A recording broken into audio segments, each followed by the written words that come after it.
Introducing Guinness Nitro Cold Brew Coffee Beer, blending the smooth, creamy nitro taste of Guinness with hints of coffee, chocolate, and caramel. Guinness Nitro Cold Brew Coffee Beer, your new favorite part of the day. Look for it where Guinness is sold. Must be 21 and over to purchase. Please enjoy responsibly. Diageo Beer Company, New York, New York. This podcast is a member of the Voices of Wrestling Podcasting Network. Visit voicesofwrestling.com to hear the rest of our great podcasts, as well as show reviews, columns, opinions, and updates across the world of wrestling.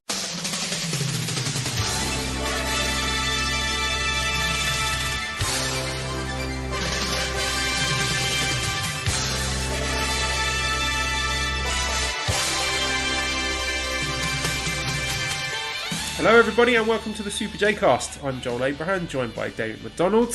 We're having a good time over here, Damon. I'll tell you what, I've just made a delicious sausage casserole. That's not innuendo, that's not a segue to a Manscaped ad read. I genuinely did make a sausage casserole. And it's turned out really nice. I just wanted to share with you and the listeners. I'm very excited by this food that I've made. That's good. Progress for Joel. Yes, I did not. I woke up straight out of bed. I had my last Flyers game of the season. They are not going to the playoffs. They stink. So that was the last game. And I saw a friend of mine who I hadn't seen in, over a year. Well over a year. It was good catching up with him at the game. And, but I'm tired. Oh, man, when that alarm goes off at 4:30, and I'm just like, ooh, what? Oh boy. And unfortunately, we don't got much excitement to bring to the table when it comes to the New Japan Pro Wrestling. That's for sure. But we'll make do. We'll entertain the masses as we always do, Joel. We always find a way. Yeah, so what we're thinking this week is we will talk about everything that's going on in the news, touch on Strong, take a few listener questions, but we were very lucky to have our listener John Ensman, who lots of you will know as the star of the New Japan Rap. If you haven't seen that, definitely go and check that out on John Ensman's Twitter page. That's John without an H. So John has very kindly gone through a lot of our back episodes and picked out some clips that he enjoyed for a best of compilation. So we will be putting those at the end of the episode. So if you fancy a little trip down memory lane, stick around and you'll get to hear some of our best bits, or what John thinks are our best bits, because I haven't checked them, so I have no idea what's in there. Neither have I, actually. I wonder what is in there. I just knew we had it in our pocket. So in case of this. So yes, we definitely appreciate that. Imagine listening to all these shows of all of our silly nonsense. Some of it there's probably gold. But just digging through all that and finding the stuff that entertained them the most, and you'll get to listen to it again. So you'll gonna walk down memory lane and relive some classic Super J-Cast moments, which is hilarious to me. But what are we gonna do? What are we gonna do? We're kind of stuck between a rock and a hard place here, Joel. I will share one bit of unfortunate news, which I think the listeners will be interested. Okay, well, two bits. First of all, the first bit of unfortunate news is I couldn't be bothered to go to the library in the hotel to record this one, so I'm recording it from inside my hotel room.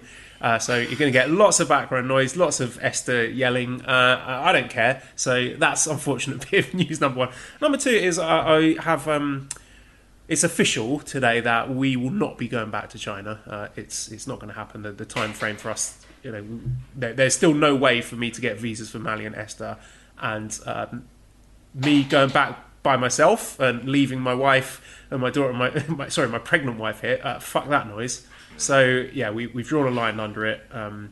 Hopefully we'll have some good news on the job front coming soon. But of course, the reason I bring this up, Damon, is that will be us saying goodbye to poor Scampy. So we are in the process of finding a new home for him. We did think about having him sent over here, but he does not like travelling. Even if it's a short drive to the vet, he hates it. So we thought it would be too traumatic to fly him over here. We thought that would be very selfish of us to do. So we're trying to find him a loving new home in Shaman. Hopefully we'll be able to do that. But I'll still be sending the Scamby Club t-shirt. So if you want to try and ease the pain of me having to say goodbye to my cat, then you should go to Cobra Kawaii and buy the Scamby Club t-shirt. That will make everything better. Well, it would help a little bit. I'm so sorry to hear that. That really is... That was the one thing that always broke my heart, thinking of you and the struggles that you're going through. That just kind of added to the pot. But, yeah, all right, it's official. So, again, let's send Joel some good vibes, anything that you can to, again, whatever good karma you can send his way. So let's get Joel these new job opportunities, these new career opportunities that lie in front of him, and let's send some positive vibes his way. And again, let's turn things around. Let's turn things around for Joel Abraham. And one other little thing I wanted to mention, completely off topic, for anyone who is a fan of the FromSoft games, so Demon Souls, Dark Souls, Bloodborne, Sekiro, I recorded a podcast the other day with a friend of mine who's very knowledgeable on the topic, and we recorded for over 3 hours ranking our top 20 bosses in the series. So I had a really good time with that. So if anyone listening is a fan of that, please go to my Twitter page at SuperJoelcast, and you will find I've tweeted the link out to that podcast. So yeah, do that. Listen to it. It's good. Oh, look at you! Look at you stretching your wings. And getting out of the pro wrestling box. Now on to video games. What's next, Joel? Porn reviews? That's a good idea, actually. I mean, it's not like we have much to talk about. Maybe we should do porn reviews now in the Super J Cast. That might be a great idea, actually. But here they go. Here's our 3-minute clip review. Well, Damon, I made it 15 seconds into this one. How about you? Right, exactly. Right. Oh my Lord. Well, there you go. All right. So what is it? The bosses? So it's the top 15 bosses in this video game series? Top 20. I gave them a top 20. And also 6 honourable mentions. So, wow. We basically ended up talking about pretty much every single boss in all 6 games. So wow. There you go. Well, it's one of my favourite games. I love those. And hopefully, as we start the process to ship all our stuff over from China, I might get my fucking PlayStation back at some point, which will be nice, and then I can start playing proper games again. At the moment, I'll tell you what. Actually, I think we might have a question about this later about what video games we're playing. So I'm gonna save that. I'm not going to tell you, listeners, what game I've been playing recently. It's going to surprise a lot of you. So stick around for listener questions to find out what that is. What a great hook, Damon. Man, you keep people sticking around with this podcast where we've got nothing to talk about. You're a pro. You're a pro broadcaster right there. That was a good tease. A tease. I've been playing some video games. I mean, it's the same fucking video games I've been playing forever. But yeah, I mean, a couple. I'll pick up the gamepad every once in a while and little waggle of the joystick in private when you've got nothing else to do. Yeah, you know me. I got 5 minutes to spare. Let's put it that way. I know I've mentioned it before, Dave, in this UK TV game show from the 90s called Games Master. I'm sure I've referenced it before. Yes. The whole thing was just full of dick jokes. And this was, bear in mind, this was like aimed at kids. It was like 6 o'clock in the evening on a Thursday night, and just full of like the smuttiest innuendo, just constant, like half an hour of dick jokes. I suppose I got a lot of inspiration for the Super J Cast growing up watching that, but there you go. That's why my mind is so warped. I mean, going back and watching some of the stuff that I used to watch as a kid. I mean, for one, all the kids' TV shows, like all the cartoons I watched, were basically just like advert commercials to sell us toys. Yeah, it's like you watch this little 20-minute thing and buy all these toys. And yeah, man alive, I'm shocked at how many people from my generation have grown up to be relatively normal given the kind of crap that we used to watch on TV. Oh my God. I mean, it was all that we did. I know what I found. I had to go to the store the other day. And I mean, obviously they're re-released, but like He-Man. You remember He-Man and Skeletor and all those? Yeah, She-Ra. Yeah. She was part of that universe. They had them all back, and they looked like the original figures. I was just like, wow. I mean, kids now are back into Like, how does that happen? How does they just figure, all right, these kids are young enough and it's new to them, and let's just go with it? Yeah, that, and also I suppose they can tap into the nostalgia market for adults who grew up watching that and think, oh look, it's come back, that's cool. And Right, I threw all these out. Everybody, I had all of them, and then they rebuy them. Right, that's true. Yeah, I saw that. I was just like, wow. That was my reaction, Joe. Wow. That was it. Yeah, okay. All right, cool. Nice. All right. Cool. Retro toys. All right, well, let's get on to the big news then, which is the COVID situation in Japan. So 7 more wrestlers have tested positive. As a result of that and the situation in Japan, both Wrestle Grand Slam stadium shows have been postponed. I don't know about you, Damon, but if I'm going to be completely honest, there was a little part of me that was kind of relieved to see that news.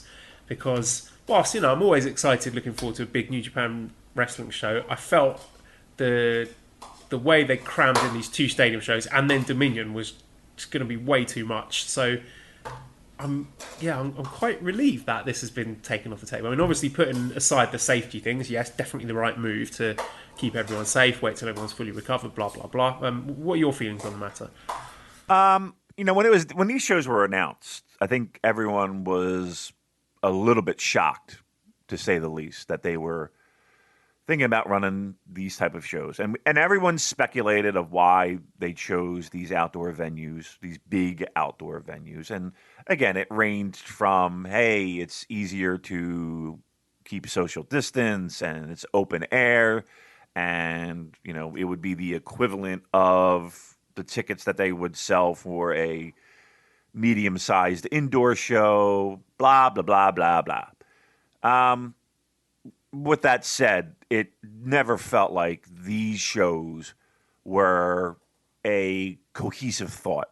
And it never felt like these shows had any chance. Right? It just felt like it was just going to be duct taped together. And yeah, it is almost a sense of relief of, all right, we can put this to rest. We can put this aside and use these venues a little bit more wisely, it felt like. So, yeah, I mean, I'm okay.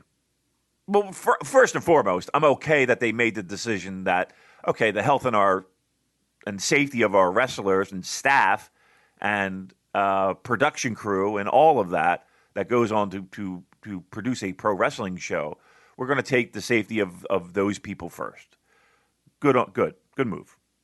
But again, from a pro wrestling perspective, the show, let me take that back. These shows were right around the corner, and there was really nothing set.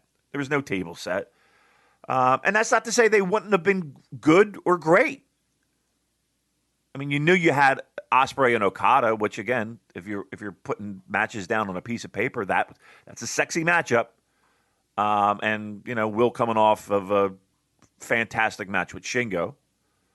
But aside from that, I don't know where we were going here.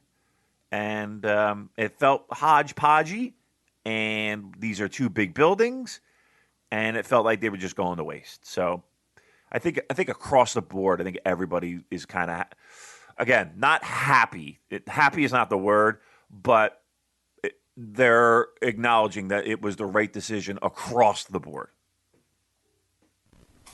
We've got a couple of questions on the topic. So Andrew says, post-Olympics, if there's higher COVID rates, could we see G1 take place all in one venue with no audience? Or do we see New Japan waiting until fans could return? Oh my God, that is a bleak thought. Imagine a full G1, a full MJ Arena G1.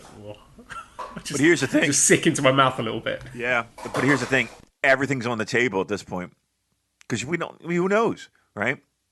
I mean, look, they already have people that are adamantly against the idea of the Olympics even taking place in Japan.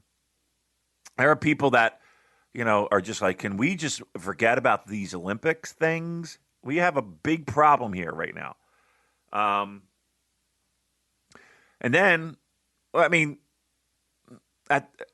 what was originally scheduled? Like, so Tokyo is going to be shut down for the Olympics.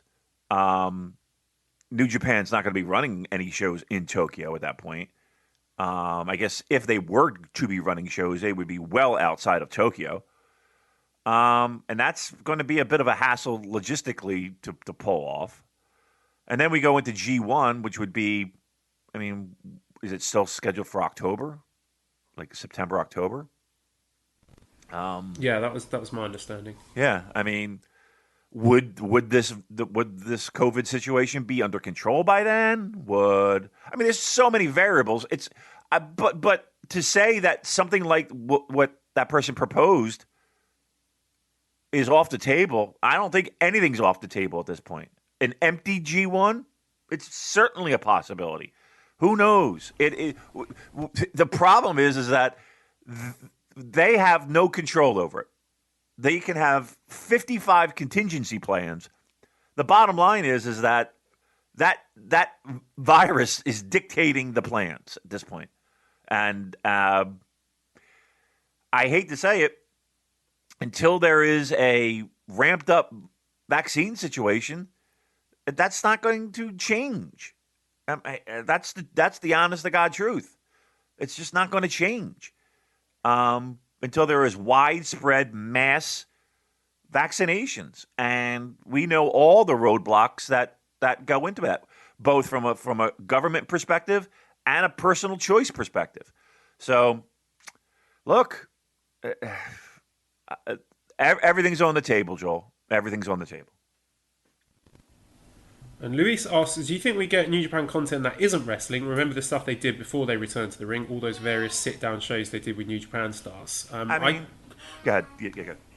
Well, I guess it depends how long this lasts. I don't know, how long were they out of action? Was it about 2 months and they started doing things like that? I mean, I'm unlikely to watch them. Are there anything that they could come up with on World, like any sort of documentaries or shows that you would be interested in? I would love documentaries. They do some of the best documentary style shows. They're incredibly entertaining, but that takes time to produce. And unless they already got stuff in the can, then it's not something they're just going to be able to bang out. They could do retrospectives of careers. I would think a little bit easier. Greatest matches of Bruiser Brody or whatever. Those seem to. I would think those would be a little bit easier to pull off, but. Yeah, they're not going to have like that G1 special, unless they are already in production. So, no, there's nothing. What? I'm not going to sit and watch a show. I don't. It depends. I'll give you a solid. It depends. But here's the thing: we don't even know if that's going to be the case, right? This might be just like a month thing where they just got to get through it, and it is what it is, and then they start back up again. No one knows. We don't know. And here's the thing. They don't know. They have no idea. That's the scary part, I think, for the company anyway. They have no idea because they have no control over it. They have 55 contingency plans. They have no idea which one they're going to go with because it's out of their hands. All right, well, let's move on to something that I enjoyed this week. I enjoy every week, New Japan Strong. So we are starting the Collision Tour, and I thought it was another very good episode here. We started off with a nice little video promo package to set up the tour and the various matches and feuds. Very simple, but nice touch, something that I hadn't noticed them doing before. We basically got everything we need in a weekly US wrestling TV show at this point, except a crowd. So hopefully, we can move towards that direction. We opened up with a tag match where Adrian Quest and Barrett Brown defeated the DKC and Kevin Knight in 8 minutes 32 seconds. We had Adrian Quest pinning Kevin Knight after a standing shooting star press. We've got new looks for Adrian Quest, Barrett Brown, new gear. Barrett Brown looking a bit mean, bit of attitude with a beard. What I found interesting, generally about Strong actually, is the hierarchy where I think it's a bit more fluid than the main roster. I'm sure I've talked about this before, like watching this match, I couldn't tell you who's above whom here. I mean, normally you watch the domestic show and you know the Young Lions right at the bottom and they're definitely going to get pinned. But I wasn't sure about that here. I mean, in a way, it does seem like the LA Dojo Young Lions are above some of these lower level guys. It's not a knock on them, but it's just more that New Japan Strong seems to treat. What's she doing? She's just making bird noises because she knows that I'm recording a podcast and she wants to get herself over. But Nice. I'm no selling it, Damon. All right. But yeah, what I was going to say, Strong seems to treat the Young Lions with a bit more respect. Not to say that they're disrespected in Japan, but it just seems that on Strong there's like a reverence there for being at the level where Shibata will accept you under his tutelage. And just the whole presentation of them, including the commentary, of course, to do a great job. They present the Young Lions as like blue chip prospects rather than jobbers. That's what I was going to say. Yeah. Absolutely. I enjoyed this match. We saw more from Barrett Brown than I think I've ever seen before. Some nice dynamic moves, the great spinning DDT reversal. Barrett Brown was wrestling like a guy who is looking around and seeing big names coming in, likes of Tom Lawler and Chris Dickinson and Yuji Nagata, and he's a guy who knows he's fighting for a spot. And what I was writing as I was watching this match, I wrote, I like how they planted the seeds for something between him and Adrian Quest by having Adrian Quest get the blind tag, stealing the pin, if you will. And just as I was writing that, Barrett Brown jumped Adrian Quest after the match. And there we go. We got character development for Barrett Brown that makes sense. We've got a reason to care about him. We've got a reason to tune in next time. And I think this is just emblematic of something that Strong are doing a really good job with. It's the New Japan Strong garden, to extend the metaphor.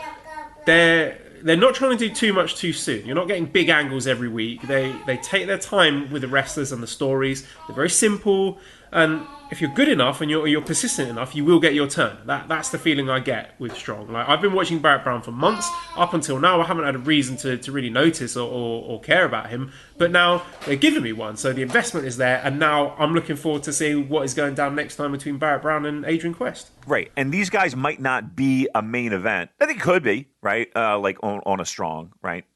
But what this felt like to me was, and I don't mean this in a disrespectful way either, but this was like a nice mid-card feud setup, like they would do back in the day, right? Again, this is not for the championship. This is not for a championship. This is a mid-card feud to give two guys a program to work together and do their thing, right? And make it interesting and make it work. And nothing beats you over the head. Nothing is so over the top. The reasons why somebody would turn on somebody makes sense. And we're not fucking about with ladders or iron fingers or 39 minutes or blindfolds or any of that shit. Right. It is the most simple, core, stripped down pro wrestling, which is refreshing and enjoyable. No, I think that this, it reminded me a lot of old, and again, I do seem to always kind of go back to those territory wrestling shows, and because it really feels, of any show that's out there, this show has that feel and it has those elements, and not to say that like AEW doesn't have those moments, but for me, this one just feels it. And you had mentioned before crowds. Crowds is the only thing that this show needs, and I would expect that to happen real soon. I can't imagine it not happening real soon. And let's get a little mini tour going. Like, we got other promotions that are now touring, Joel. We got, I don't know if you saw the announcement with AEW, but they're hitting, other towns in Florida. They're hitting some Texas towns. With full capacity crowds as well. Yeah. Let's get some people in the building. And look, again, I don't think us saying it is like, oh wait, yeah, people. That's what we, they kind of. I feel like they want it and need it and are working in that. But yeah, that's the only thing that this thing needed was just a crowd, because I thought it was done nicely. It was a perfect undercard feud that started. Love it. Our second match, we had the debuting team of Royce Isaacs and Jarrell Nelson, who are also known as the... Hold on, I've written it down here. Shit. The West Coast Wrecking Crew. Okay. That was it. So we got the West Coast... Can't even fucking say it. Say it. The West Coast Wrecking Crew. It's a bit of a tongue twister, defeating the team of Jordan Clearwater and Mysterioso. So Royce Isaacs pinned Jordan Clearwater after 10 minutes 21 seconds following the movie on the roof. Jordan Clearwater showed a bit of attitude here. He's shouting. He said, "I'm your golden boy." It's not my golden boy. I'm a bit presumptuous, Jordan, but I like the fact that you're taking the initiative there. But I want to talk about the West Coast Wrecking Crew. I'm immediately impressed by them. Just seeing Isaacs and Nelson in matching trunks. That's all I need, Damon. That just gets everything off on the right foot. It communicates so much, such a small thing. But seeing the matching trunks, it tells you, these guys know each other. They've wrestled together. They're a proper tag team and should be taken seriously as such. And they should be the favourites over this Mysterioso and Clearwater team who haven't teamed before. So just seeing their lovely little shiny matching knickers, I'm already invested in it. And I thought these guys looked really good. I love the finish of the movie on the roof. Maybe, is it time to get some strong tag titles? Oh, you read my mind. You have no idea. I was waiting for you to pause because I was going to jump right in with that. Yes, I do. And again, I don't want this promotion to be 500 titles where everybody has tag titles. I absolutely think it is time. I think it's again, the idea of having people fight over championships is the key, right? Now, again, do we have enough people? Do we have enough talent? Do we have enough moving parts that we can have tag team championship and make it worth and not make it worth this throwaway thing? And all you need is two. Like this is where it begins and ends. Strong, open weight, tag titles, 2 titles. Yes, but to answer your question, I'm all in on it. Yes, and I'll tell you what, it was this match that kind of had me thinking, that might not be a bad idea. And I had it written down. So, yes, we are on the same page with the tag titles.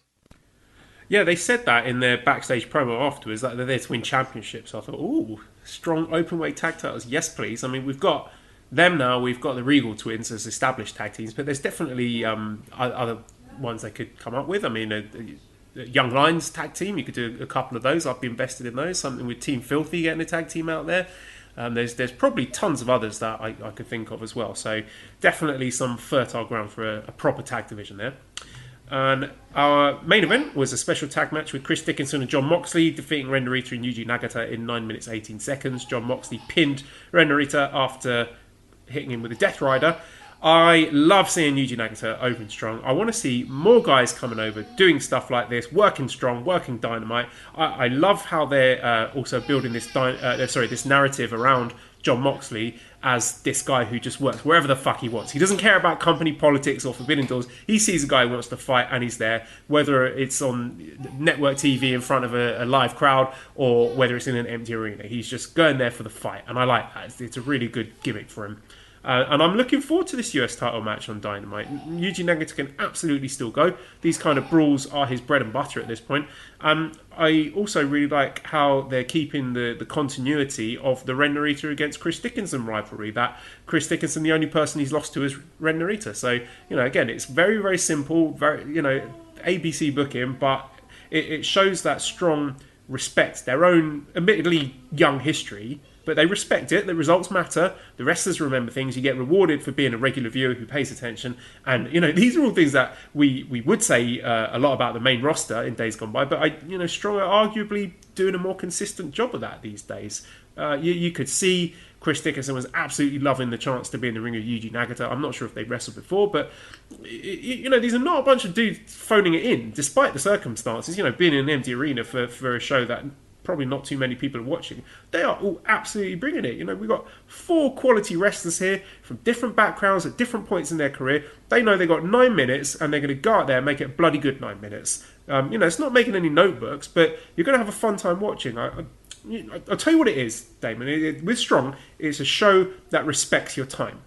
Yeah. It's not going to waste your time. Never, never, never. And then, a bit of added spice at the ends with the beatdown after the bell. Nagata flexing on Mox. I love it. I mean, what would Yuji Nagata be doing if he was still in Japan? He'd be fucking around in 8-man tags with people like Master Watto and Honma. So send more guys over to Strong. Let's do one guy per taping or something. Let's send Kojima, Goto, we talked about before, Ishii. I'd even be up for Tenzan. I have faith in whoever is booking Strong at this point to take anyone who turns up at their doors, find their strengths, and get the best out of them for however long they're sticking around.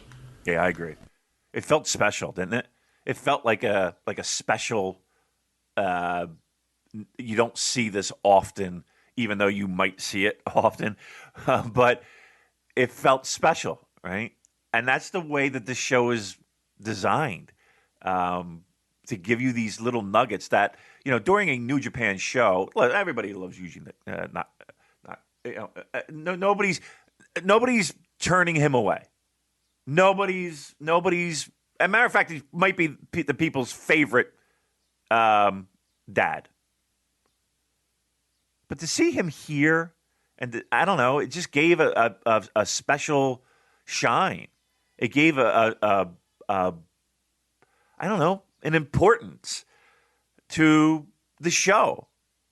And of course, he's made to look as, pardon the pun, strong as possible.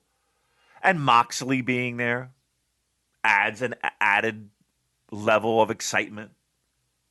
Yeah. I mean, it's not, I don't want to say it's cookie cutter pro wrestling, but it is just basic elements that they do very well.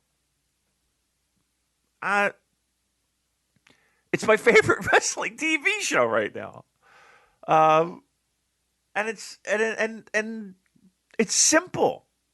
And you're right; it doesn't disrespect your time. It appreciates your time. I love it. I really did. I thought that, and again, the match was nothing that'll knock your socks off. It's nothing that again, as you say, you're going to put in a notebook. But man, it just felt like a good old school television pro wrestling show. That's the best compliment I can give it. So you talked about that feeling of specialness, and I agree. It feels like we got some stars in the ring. Stars of day gone by, current stars, future stars.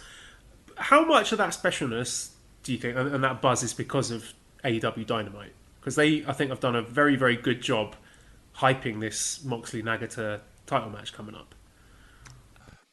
I know everybody, I can't say everybody, but I know that there is a certain segment of pro wrestling that loves to find every little nook and cranny of what AEW does wrong.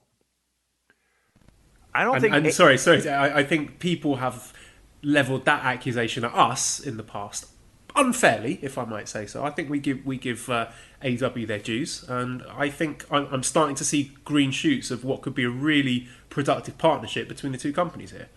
I've always been a person that has said that they're not going to hit a home run 100% of the time. But even when they don't hit home runs, they at least recognize that, okay, that wasn't a home run, let's try this. Or maybe we should do more of this and less of this. And maybe vice versa. But I do know that the people running those shows are pro wrestling shows.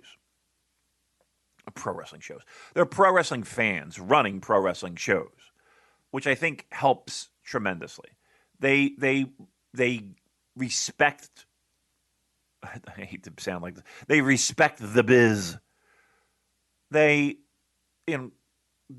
aren't going to disrespect a person who is legendary in the sport.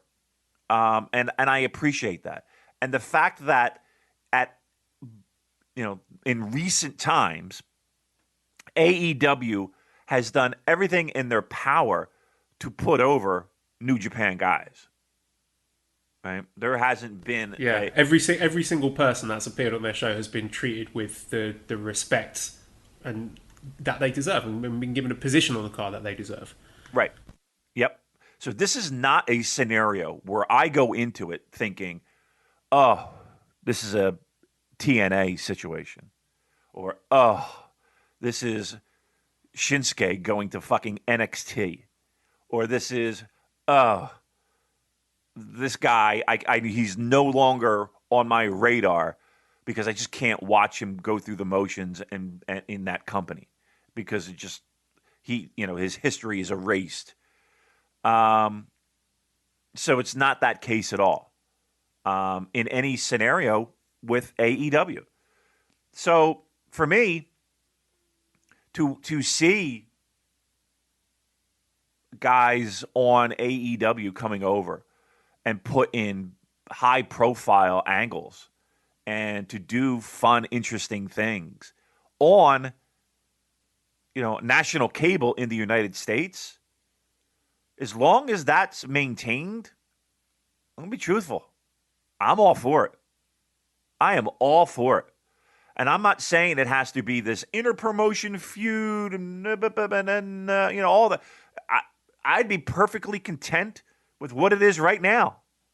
And again, the thing that I'm praising AEW for, I'm saying that they do very well on Strong. And again, Strong is a New Japan company, and you would hope that would happen.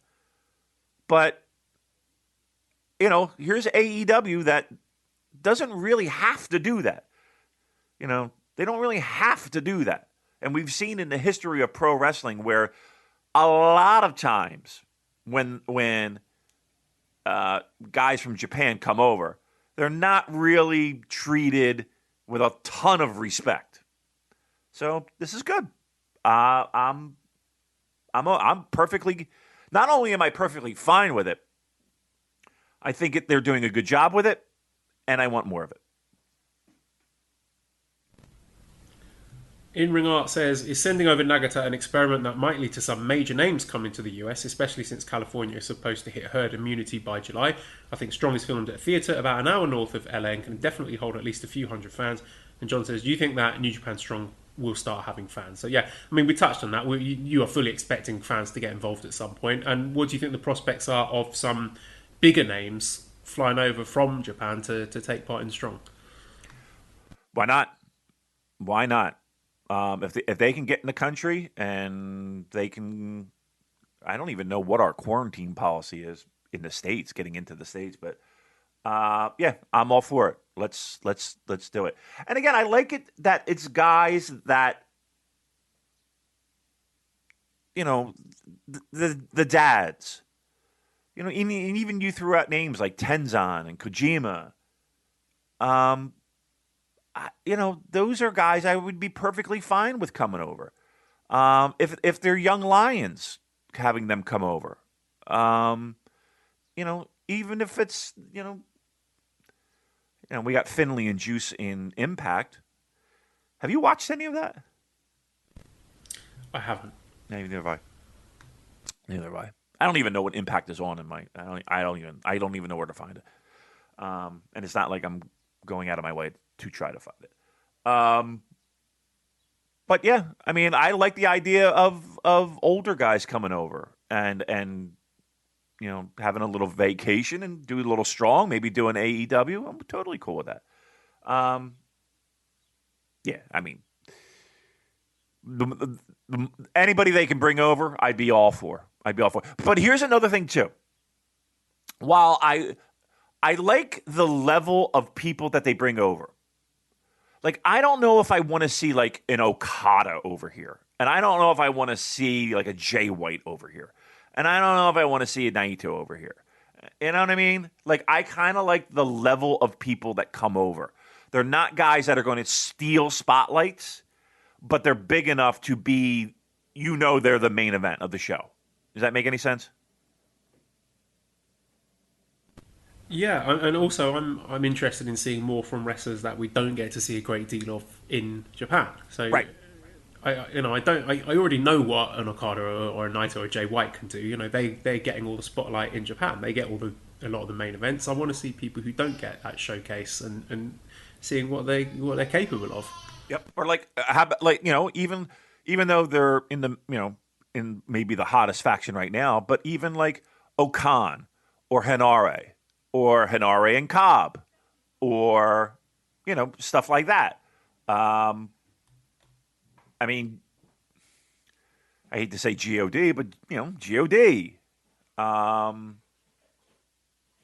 There's plenty of people. There's plenty of people that would be considered mid-card, upper mid-card, lower mid-card that could swing over to Strong, and I'd be perfectly thrilled with it.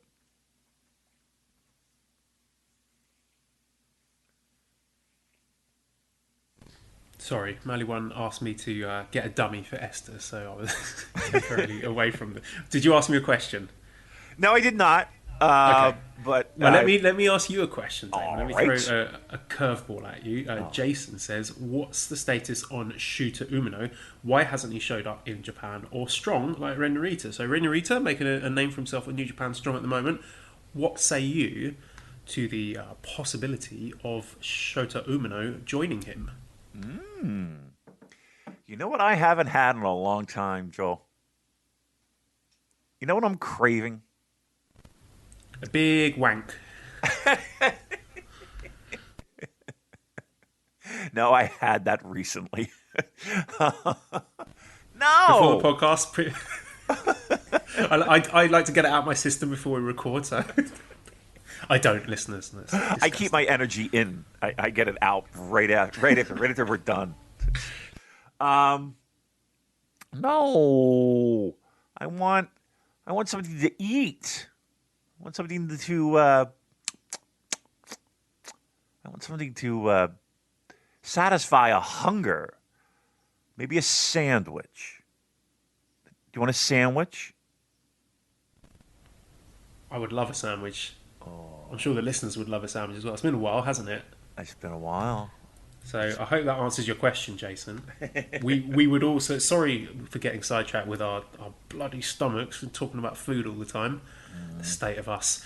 But yeah, we would love to see Shota Umino on New Japan Strong. That would be wonderful. Right. And I would love to see that while eating a delicious sandwich of a nice, peppery pastrami.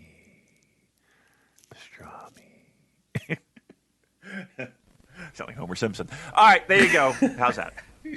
Well, we've got some good stuff coming up on Strong in the next few weeks. On the 14th of May, we've got Team Filthy in elimination action. So that'll be the team of Carl Fredericks, Brody King, TJP and Clark Connors against Tom Lawler, Chris Dickinson, JR Kratos and Danny Limelight. On the 21st, we have a no DQ match between Fred Rosser and Hikuleo, continuing their rivalry, their feud.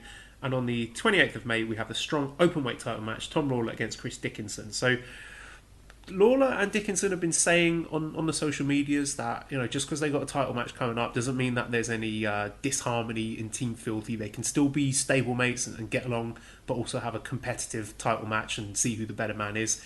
Do you think they managed to keep it professional like that, or do you see things spilling over into full-blown animosity? Because I would quite like it if they managed to stay on the same page and just have a really good title match and then shake hands at the end and be like, yeah, the better man won, and then not have to do the cliched mega powers explode thing.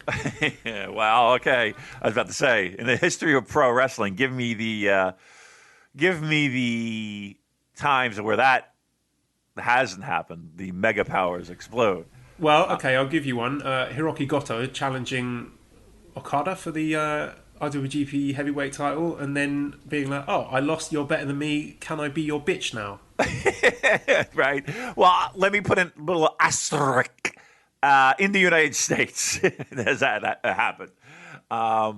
It is usually the catalyst to have things go astray.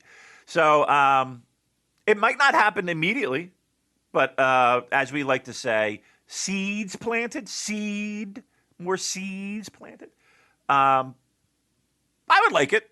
I would like it to see it just be better man wins and they go on and about their business and maybe, again, use it as a seed to be planted. But, in the history. Let's see if they do it. Let's see if they have the guts to stretch it out. How about that? Let's see if they have the guts to stretch it out. Because it's very easy to just go right into that angle and, now we got our program and blah, blah, blah, blah, blah, blah, blah. But to give somebody, again, the idea of, okay, let's plant seeds, let's let it grow, let's let it grow. Let's see if this is this kind of show. Because I think a lot of people, that's what they're craving from this show, is that element of, okay, let's have a little bit of a long, drawn-out, Western-style pro wrestling angle on this show, where again, it is drawn out, and it's week to week, and there's little bits and little bits and little bits and little bits. Let's see if they have the guts to do it. So we'll find out. We'll find out. All right, well, let's dip into some of the questions then. From the Discord, Vase Collector says, Joel, what did you think about the booking of the Mortal Kombat movie? Were you surprised how they used the roster to put certain people over and job others out? I love applying the pro wrestling lingo to this movie about video games. No spoilers, but I was surprised about a few losses, and given Mortal Kombat, you only get one loss. Okay, I would disagree with that. I think getting killed in the Mortal Kombat world is a minor inconvenience at best. So just because someone's been killed doesn't mean you're not going to see them again. I would say if you are thinking about the booking of a Mortal Kombat movie for more than about 5 seconds, that's probably 5 seconds too long. Just turn your brain off and enjoy it. Don't think, oh, they should have done this, or they should have done that, or I don't like how they've used this character, or that wasn't the correct canon. If you're the sort of person who is that heavily invested in Mortal Kombat, I suggest you go and listen to Mortal Podcast, which is a great podcast with a guy who he each week invites one of his friends who doesn't know anything about Mortal Kombat and explains one of the characters to them. So it's just him going through all this like ridiculously detailed lore while the other person's like, oh wow, that's crazy, wow. So it's a lot more entertaining than it sounds. But yeah, it's a good movie. Just switch your brain off and enjoy it, and don't worry too much, and just be grateful that it's there. I will give one more question to Vase Collector because he's got a few here. If it is a he, maybe it's not a he. I don't know. So Vase Collector says, "Do you?" What do you do? What is she doing? What does she have? A chainsaw in there? What she got? She's got this little plastic bike thing, and instead of pushing it along so the wheels turn, she's pushing it along sideways, so the wheels are scraping along the floor. She's also extremely tired, so she's walking around going, which is just like, I'm tired, I should be going to sleep. But she's got a serious case of FOMO. She won't go to sleep while either I or Mally are awake doing something, because she's worried that she's going to miss something fun. There's nothing fun going on here, dear. And now she's laughing at me. Oh dear, what a joy this little girl brings to my life. I don't know what I would do without her. Oh, Esther. Okay, so the question then. So, do you think New Japan and WWE are testing the Forbidden Door waters by letting Vince McMahon book Evil for the past 6 months or so? But seriously, I bought this guy's first T-shirt the month it came out, and now it's like he's headed for a bra and panties match. And then Classic Cat says, if Ghetto added you to the booking team for the sole purpose of saving Evil and making him a top guy, how would you do it? So we're giving the book to you, Damon. Save Evil. How do you do it? Yeah. So one, there's no more. He doesn't come out with anyone, right? He has no one at ringside. That's number one. Number two, again, we're not going to do this instantly. We're not going to have him go out there and destroy people. But the idea of Evil, to me, is a guy who can overpower and dominate and get quick wins. So he needs to get dominant, quick wins. And that's how you take him seriously. Like, nobody takes him seriously. And in fact, most people that I speak to anyway, he's instant fast forward material. Now, again, you get dominant wins, you get dominant wins, you get dominant wins. Then there's a certain point where there's got to be him fighting for a title. And hopefully it's against a Bullet Club member. And boom, away we go. I think the idea of Evil in Bullet Club was just one of those flash bang kind of things. It was just like red hot, and then it is just completely turned to ice cold. So let's get him out of Bullet Club. Let's make him dominant, then get him out of Bullet Club, and then we'll figure out what we can do from here. But the problem is the rehabilitation of Evil has to be him being a bit more dominant over his wins and a ton less bullshit. The thing with Evil is I'm not sure what he's good at. I don't know what is the best type of Evil match, because he looks like the sort of person where you think, oh, sort of a brawler, sort of hard-hitting, never-style match. But those ones have always tended to be a bit underwhelming. He has had some really good, exciting matches with Okada. Arguably his best opponent, but I also think he's been really good in some tag matches as well. So, I'm struggling to tell you what Evil is particularly good at, because he's quite inconsistent. That's been the problem. I would send him over to Strong. Let him have a program with Chris Dickinson or Tom Lawler. I think that will sort him out. Okay, all right, I'm down with that. But I guess the biggest thing is make the matches quick. Like, let's not stick around to see his faults. Let's get him in, dominate, get him out. Because I think when you get past that 12-minute mark and that 15-minute mark, that's where it's just like, oh, okay, what we got here? Get him in and get him out. There's no need for him to be in the ring more than 8 minutes, 10 minutes. There's no need. Just get him in and get him out.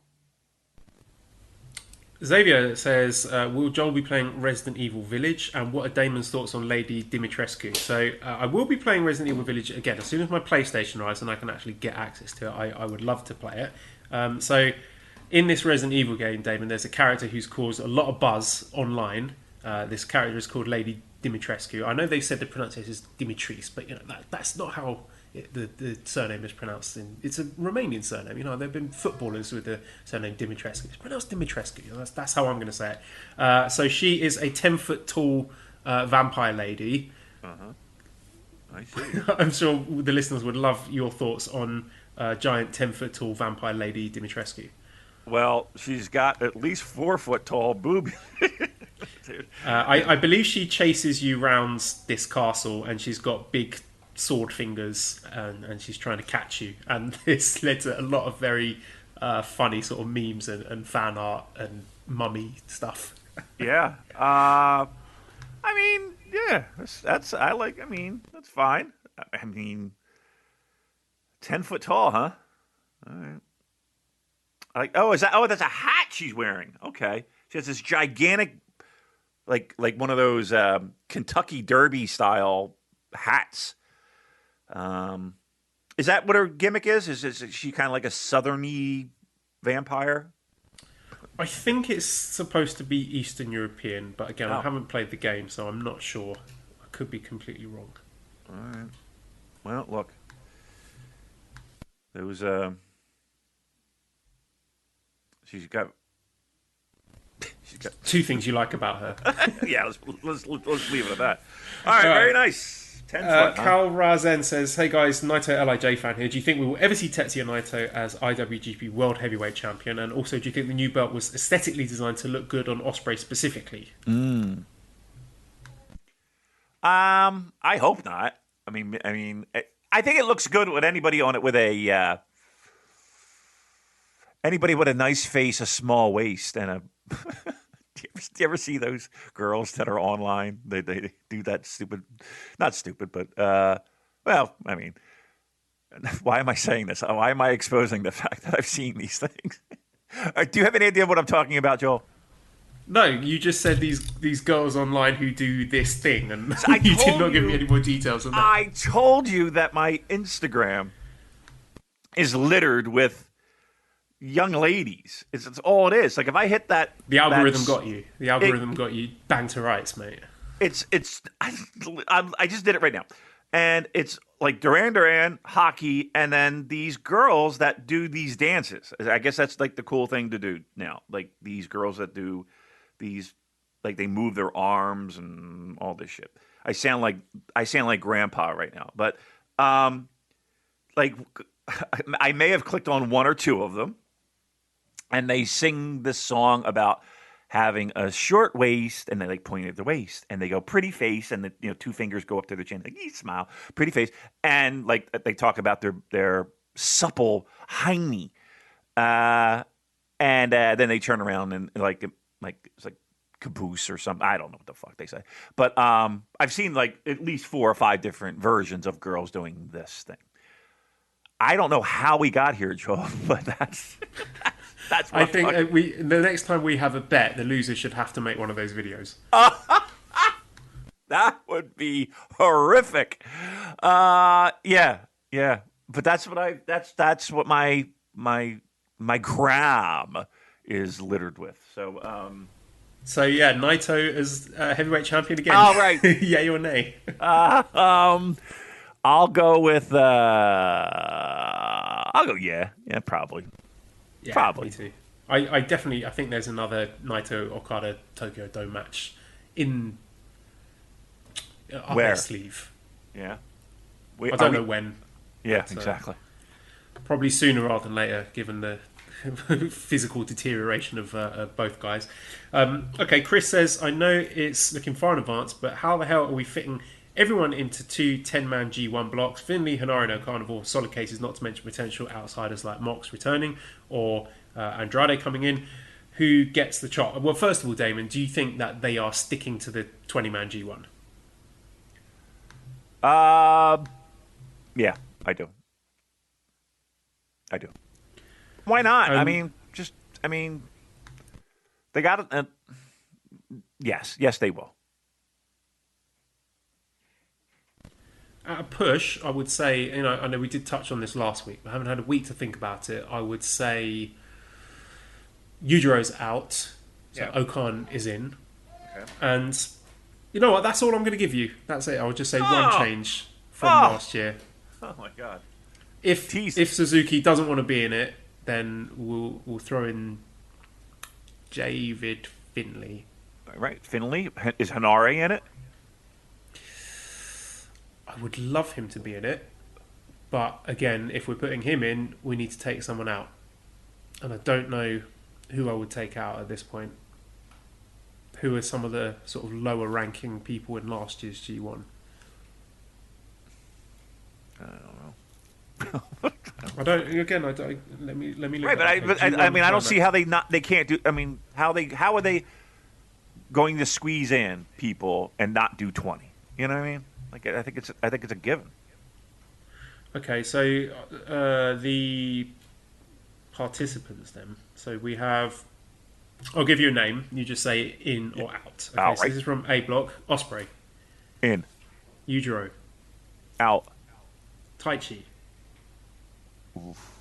In. Jeff Cobb. In. Suzuki. Really, it's depending upon him. I'm going to say out. I'm going to say he's out. Ishii. In. Jay White. In. Shingo. In. Ibushi. In. Okada. Out. No, definitely in. Okay, Juice Robinson. That's one that's in the bubble. You would think he would be in. You would think he would be in. So yeah, he's in. Yoshihashi. He does, never 6-man titles.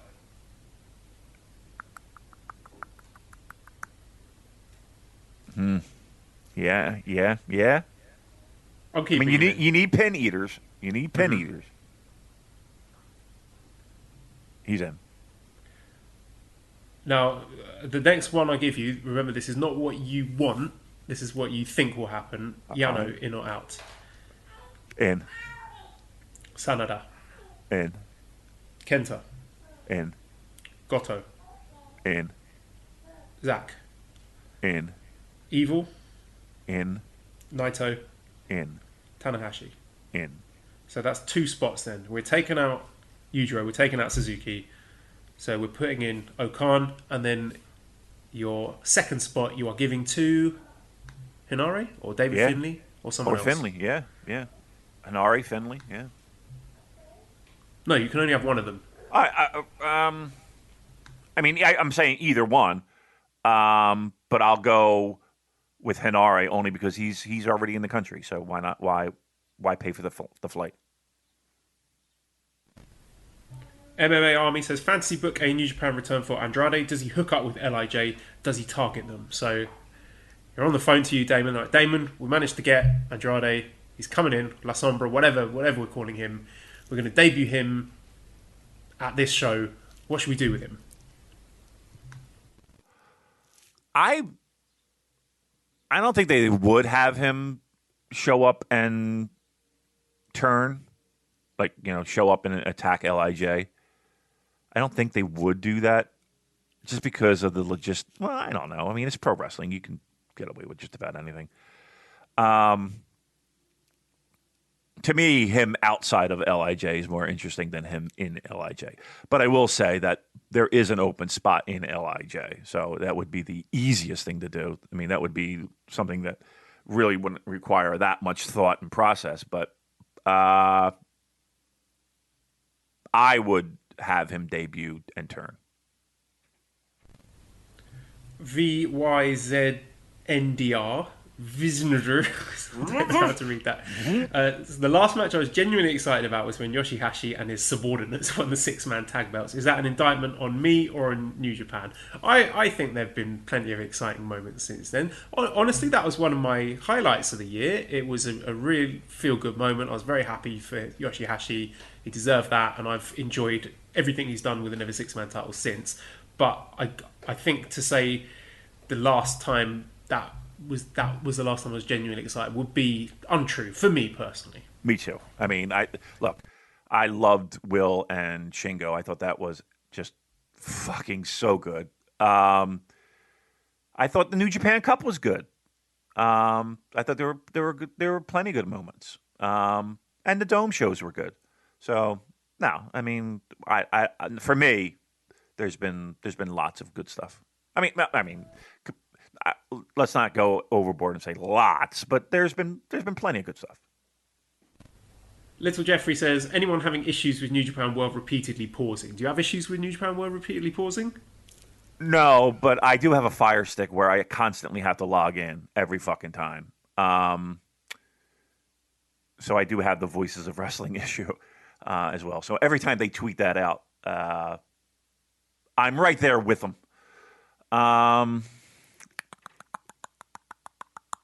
No. I've actually, shockingly, I rarely have any issues with New Japan World. It streams just fine for me here in beautiful suburban New Jersey. I sometimes have problems if I'm sort of skipping throughout a video file. It will fail to load, and I'll get that sort of black screen and the error message. But again, that happened too. Yeah, that has happened, but. That's a rare occasion. I blame more my Fire Stick than anything else. It probably just fucking the memory just was like, well, I can't handle it, and I need to shit the bed, and then it dies. Matthew says, how far do you think Jeff Cobb can go in New Japan? They seem to really like him, but I'm interested. What do you think his ceiling is? I will say Poppy. I'll say it's a drop ceiling. Yeah. I mean, he's not gonna look. I say that. I said that. He's not going to win the big boy belt. But, never? Sure. Tag? Sure. Absolutely. Yeah, I could see him as definitely a heavyweight title challenger. I would even have him, maybe win a New Japan Cup and challenge unsuccessfully for the title. And that would make him a made man. So yeah. I think we're in agreement there. Bash says, I remember how you were talking about how hard it was to date in the early 90s and 2000s, but if this pandemic happened in the 80s or 90s, how do you think we would have coped, especially since we have all the tech we have now? Should we be more grateful for it, or is the constant doom scrolling and reading of the news having an adverse negative effect? I'm sure me and Joel would have been fine with no school playing SNES and Mega Drive all day. So what do you think, Damon? Do you think all this new technology has made this pandemic situation easier or harder? Great question. I think that, and again, these are just my opinions, mind you, but to me, I think the news cycle does more for our psyche than anything else. I think the technology is there to help people and to alert people. But sometimes I think the news is more out there to get clicks than to inform. And they make a nice living off of people's fears and people's worries and people's doubts. I mean, the perfect example of that, and again, I'm just going to point out one, is like CNN. CNN spends more time talking about Donald Trump now than it feels like they did before, right? It's like they know their audience and they're going to push their buttons. And vice versa, right? It, it's not like we didn't have issues growing up in the 80s and 90s. I mean, for a long time, AIDS was on the tip of everyone's tongue.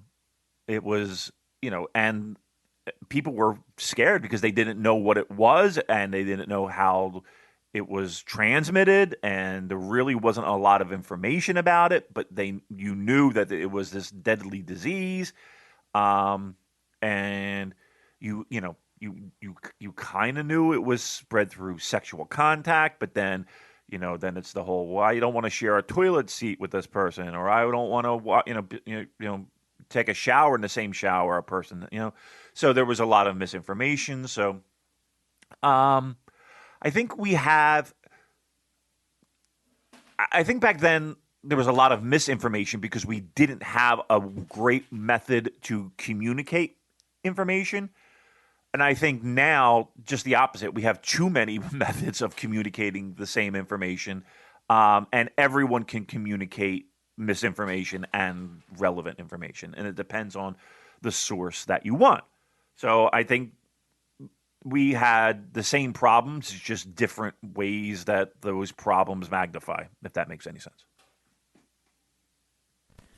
Yeah, I think the sort of social media addiction, and it is real, it makes it hard for a lot of people to sort of quote unquote log off and get out of that destructive cycle of doom scrolling. Because it is real, I've done it before, but if you can sort of tear yourself away from that, then I think the technology can be great in, at your fingertips, being able to access something that can take your mind off things, like find an old video game or a TV show that you like or whatever, and that I think can be really beneficial. But then it is very, very difficult to decide, I'm going to stop looking at Twitter for now. I'm going to, not read these ridiculous stories on Facebook or whatever. So it's a double-edged sword, and I think it sort of preys on the more vulnerable people these days.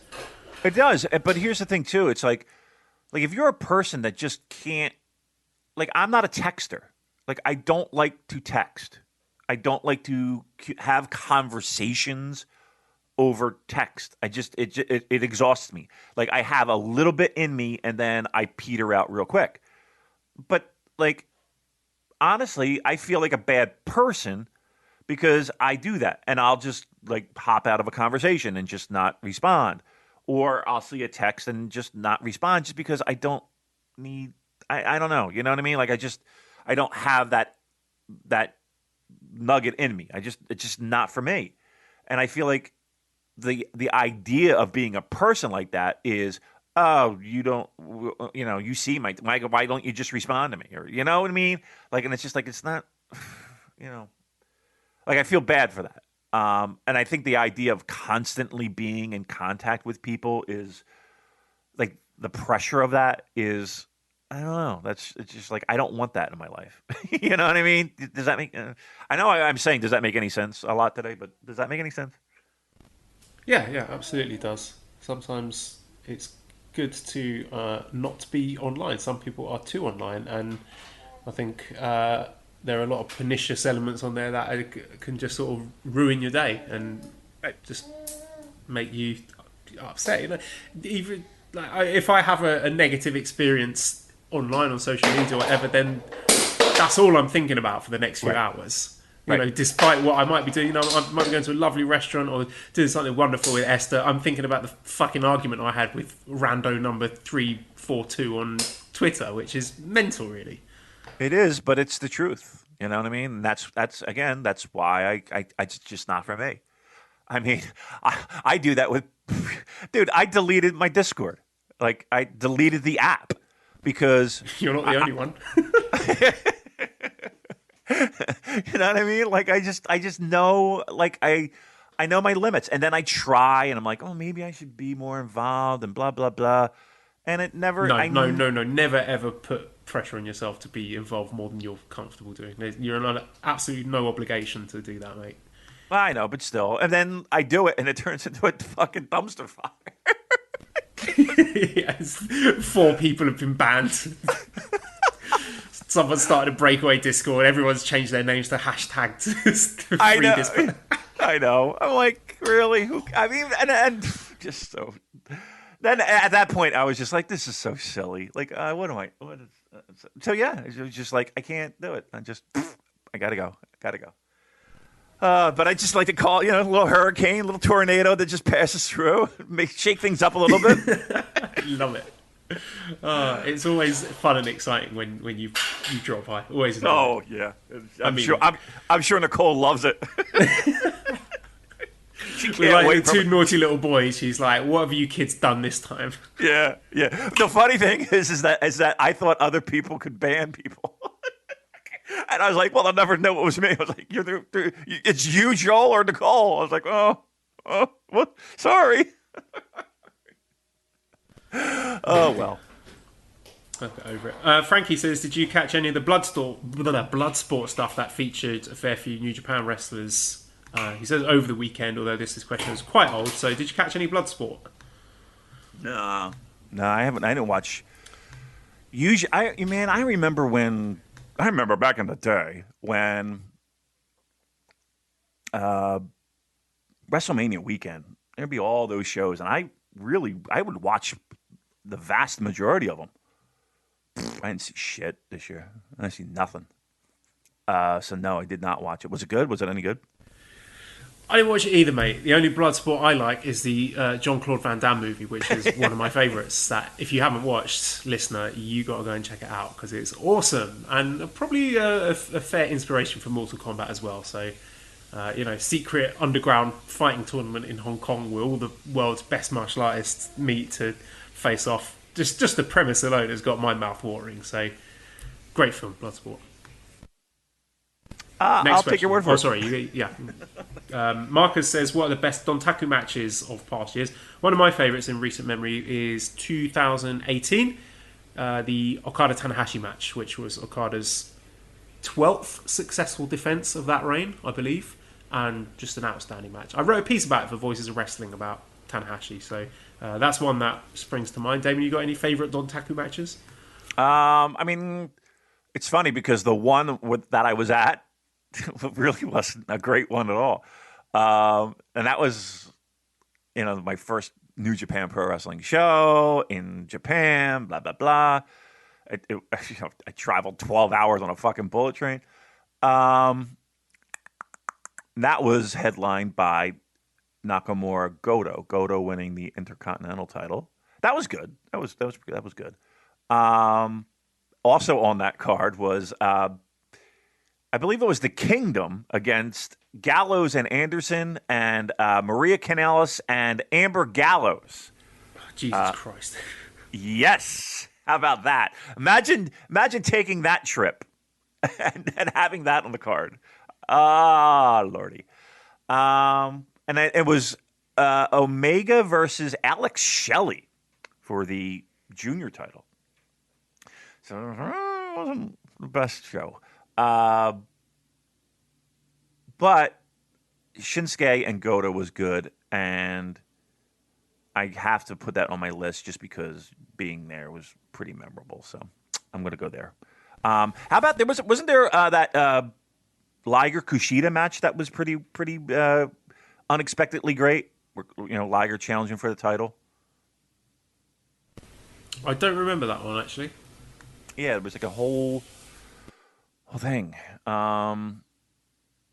It was like, his last challenge for the title. It was really good. I remember that. Liger versus Ishimori. Was it Ishimori? Yeah, Ishimori. I'm sorry. Did I say Kushida? Yes. Okay. Yeah, that was really good. Dontaku. AJ really didn't defend it to Dontaku, did he? I'm trying to think back. Like it seems like it was always like in tag matches and shit. I can't remember. Oh well, but there you go. There's some Dontaku memories for you. Steve says when Yuji Nagata wins the US title from Moxley, who will his first program be against? It will be against Orange Cassidy. No, seriously. First of all, give me a percentage chance that Nagata wins.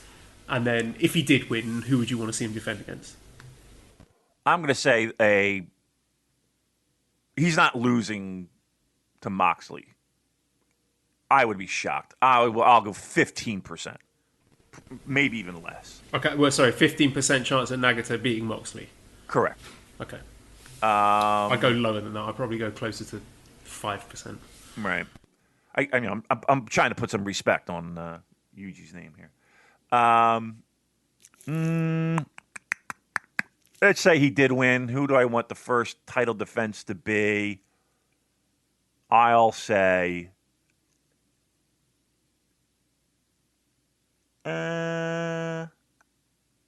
I'll say... I was going to say Jericho. Pentagon. Sammy Guevara.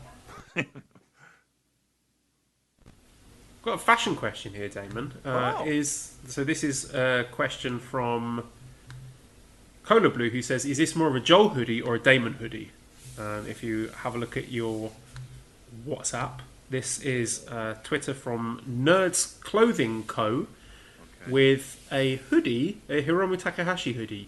This is very much a Joel hoodie because it's colourful and I like colourful things, and it's got cats on it, and I love cats. So Joel would definitely wear this. It's got Daryl on one side of the hood, and I think it's Nauru, the red cat, on the other side of the hoods. And It's very, very jazzy. I'm a big fan. Someone please buy this for me.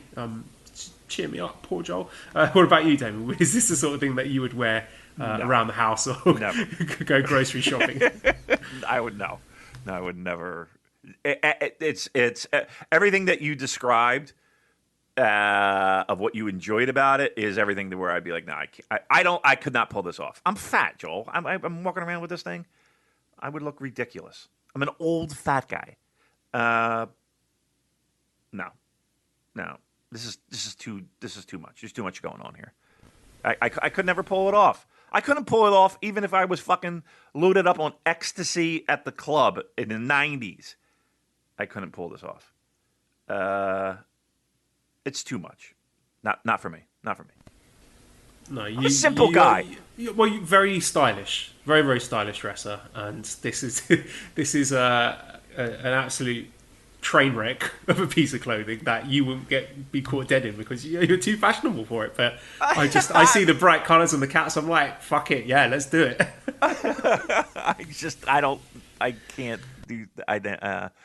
I'm trying to think of like any scenario. That's just not for me. Not for me. Rob has a gaming question, mainly aimed at Joel. Have you played Ghost of Tsushima? I would have thought riding around as a samurai would be right up your street. I have not played it, but again, once the PlayStation is back in my loving arms, I would definitely look into that. And also, did Damon ever finish Shadow of the Colossus? No. Oh, yes. I did. I actually did. I can't believe I didn't tell you that. I did. I finally got past that one where I had to climb up the fucking arm and then shoot the arrow. And then he drops his arm, and then I finally fucking finished it. And I felt weird because it's like, these monsters really didn't do anything to me, Joel. That's the whole premise of the game, isn't it? That you are the hostile invader. Usually in a video game, you think you're the hero, but this one, you're the bad guy.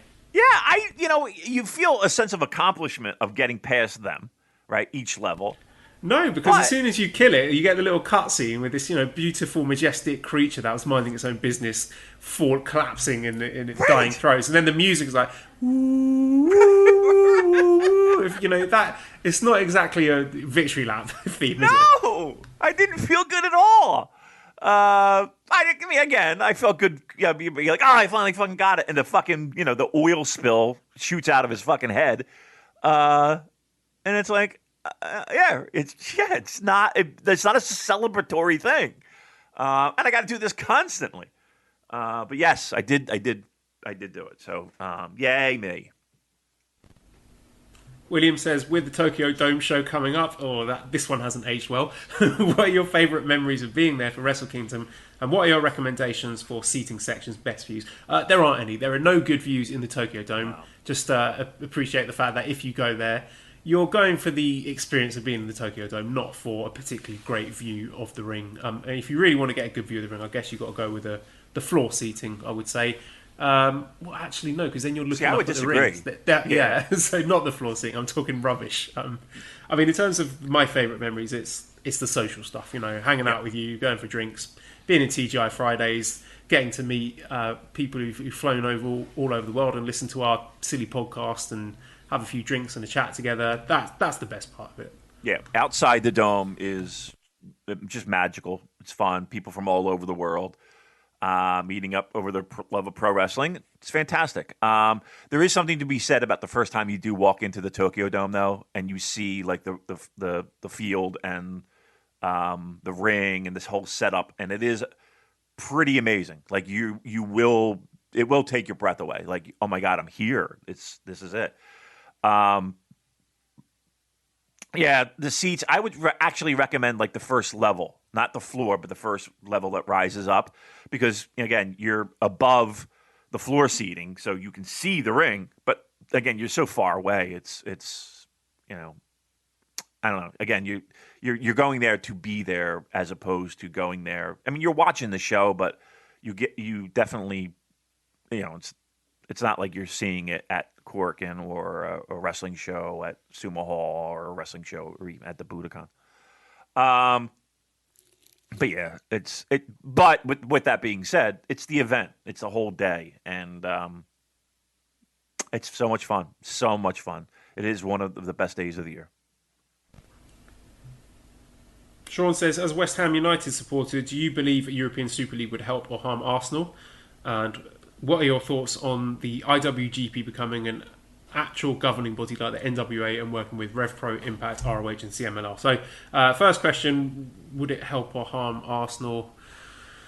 Well, I mean, it would be more money, but right. Would that money go to the club or would it go in the pockets of Stan Kroenke? And the answer is probably the latter. So,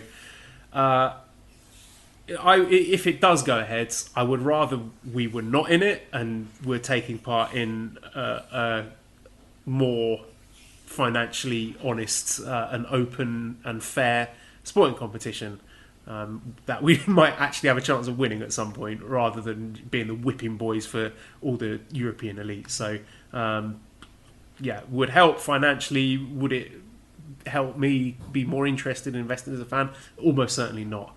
Damon, the IWGP governing body working with other promotions? I mean, you did the last sentence there, working with other promotions. There's a big difference between, okay, I'm going to send my guy over here for a tour, I'll send my guy over here, as opposed to, oh, this is the one recognized champion, and he's a touring champion, and all these are all your titles are now under this IWGP banner. That, let's be honest here. I mean, there's a pocket full of fans that give a shit, but I don't think that would be the problem is just getting everybody on board with it and having everyone agree to it. And pro wrestling, like 3 years in pro wrestling is a lifetime, and you can see how things changed in 3 years. Just now, I just find it hard to imagine it working for more than a couple of months before wrestling promoters and promotions start bickering and bullshit and who's getting what money and blah blah blah. All right, well, Bash has just sent in a question recently that's just popped up on my Twitter saying which of these new flavours of crisps would I like to try. So, crisp, I've got to jump on that question straight away. So, there's sour cream and sweet chili kicker flavour, chicken tackle masala flavour, and steak and ale pineapple tea flavour, and hot shot hot dog flavour. So, I guess these are sort of football themed food flavours. I would go with the chicken tackle masala. I actually made even if I say so myself, a delicious chicken tikka masala last week because it was Mally's friend's birthday, and she'd been asking us for a while if we wanted to go out for a curry with her because she used to live in the UK. Her and Mally were friends in the UK when I first met them. This was 10 years ago, so she was missing classic English food like the chicken tikka masala. So all the you can't go out to restaurants or anything because the COVID's so bad. So this is me just putting myself over. If I'm going to do it anywhere, I have committed to the bit. I said, don't worry about. I will, because her favourite is chicken tikka masala. I said I will make chicken tikka masala for you. So I did. I made it more sort of like a butter chicken recipe than a chicken tikka masala because I wanted Esther to be able to eat it as well, and she did, and it came out really nicely. So I would eat these chicken tackle masala flavour crisps, but they wouldn't be as good as the one that I cooked at home. I say home. Damon, which of these flavours would you be going for? I would do the same. I love that. So yeah, I would be all over that. Yep, that's the one. I mean, I would buy 1,000 of them and eat all of them, and it would be great. I got more of the what was it? The sweet basil and chili, I think it was flavor. The Lay's. I got more. Oh, you got from Thailand? Yeah, I told you. There's a supermarket here. I don't remember you telling me this. Yeah, on the show I told you. I got that, and I got the hot pot one. Yeah, you mentioned the hot pot one. Those are Chinese, but the sweet basil ones, the sweet basil and chili, they're Thai. I don't recall them being mentioned before. I would have remembered that. That's Mally's favourite flavour. Is that right? They're delicious. Yes, I have them. I'll take pictures. They're in my cupboard. I'll take pictures and send you what I got. But some of them have been eaten, so they've gone away. But I'll show you what I got. Yeah, there's like a whole huge market that we didn't even know about. And we went in one weekend, and they had just had rows and rows of all kinds of different sweets and chips. If there are Thai crisps there, that means there are Thai people there. So I will pitch it to Mally. Maybe we'll move over there. Live next door to you, hang out at your bar. Yeah, just line it up. Fucking do it. Make it happen. Let's do it. Louis says, non-New Japan question, what is Joel and Gaming Damon playing these days? So I promised, I did the hook at the start of the show. I am playing the 1993 PC puzzle game Myst, which is very relaxing for my frayed nerves these days because there's barely any dialogue. It's just you by yourself walking around a deserted island solving puzzles, and that's it. There's no combat, you can't lose, you can't die, you're just taking your time solving fun little puzzles, and it's very enjoyable and relaxing. So that's what I'm playing these days. Damon, you got anything on the go? Right now, again, I constantly play NHL 94, 95, 97. So those are always in the rotation. But I got Tony Hawk's Pro Skater for PS4 as a game I played a lot back in the day. And I do the different missions and try to collect the things and get to the next board. But I actually just like doing getting on a level and just fucking button mash to do, just do open-ended skating for just as my relaxation. Yeah, so that's, and the graphics are pretty fucking amazing. Like, it is pretty cool. So, yep, Tony Hawk, PS4. William says, what are the odds of New Japan bringing Kenny Omega in between now and Wrestle Kingdom for big matches? In addition, how much of an impact would it make on business? Which opponent would be the largest possible draw? Okada, Ibushi, Ospreay, or Jay? And Louis says, does Kenny do thing yet to go to New Japan, or will he likely go to a different Japanese promotion like DDT? I think it would make the biggest difference for Western interest, maybe Western New Japan World subscriptions. I'm not sure it would make huge waves with the domestic audience, although it might. I mean, Kenny was a draw there, and I know New Japan fans were very fond of him when he was wrestling in those big matches. Would it happen between now and Wrestle Kingdom? I mean, I think him working with New Japan is inevitable at some point, but putting the time frame on it, I guess it depends on the crowd situation. I mean, what is the point in bringing him in if you can only run 50% capacity? That would seem like a waste to me. Correct. They would need to have full capacity, but for a company that lives and dies right now by live gates, and they just had to cancel 2 shows where they were hoping to have some of the biggest gates in the past year or two, minus the Wrestle Kingdom shows and the summer outdoor show where Naito wins the belt back. This is a company that really needs every penny at this point. They can't afford. I mean, I know they have this parent company that's helping to grease the wheels a little bit, but they got to bring in money, or there's going to be layoffs and there's going to be cuts. To be clear, they have to get money. What would be the best way for them to get money? And again, I'm thinking from a pure bottom line finance, pop a house. We need to make some serious cash. What other match besides Omega Ibushi?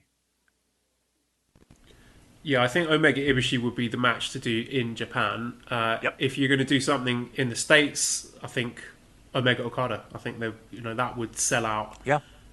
A decently sized venue in the States in a heartbeat. Yep. Again, I'm just thinking of we need to pop some houses. And that'll do it. So honestly, I think you'll see Kenny Omega sooner than later. I really do. And I have no information or anything like that, but just looking at the situation, we got a promotion that's caught between a rock and a hard place when it comes to the bottom line. All right, well, let's wrap it up there. I still have a few questions, but we'll save them for next week. I dare say we'll have lots of time to get to them. So redcircle.com/shows/super-j-cast if you want to donate some money to us. Discord link is in the show notes. At Cobra Kawaii if you want to get the Scampy Club t-shirt in... I was going to say loving memory. I mean, he's not dead. He's very happy and healthy, but in tribute to my lovely cat son, who won't be seeing again anytime soon. Or prowrestlingtees.com/superjcast for our other great t-shirts. Big thank you to Editor Dan. Find him on Twitter at LousyHero219. Subscribe to the Voices of Wrestling Podcast Network. Give us a 5-snake review on iTunes. Follow us on Twitter at the SuperJcast.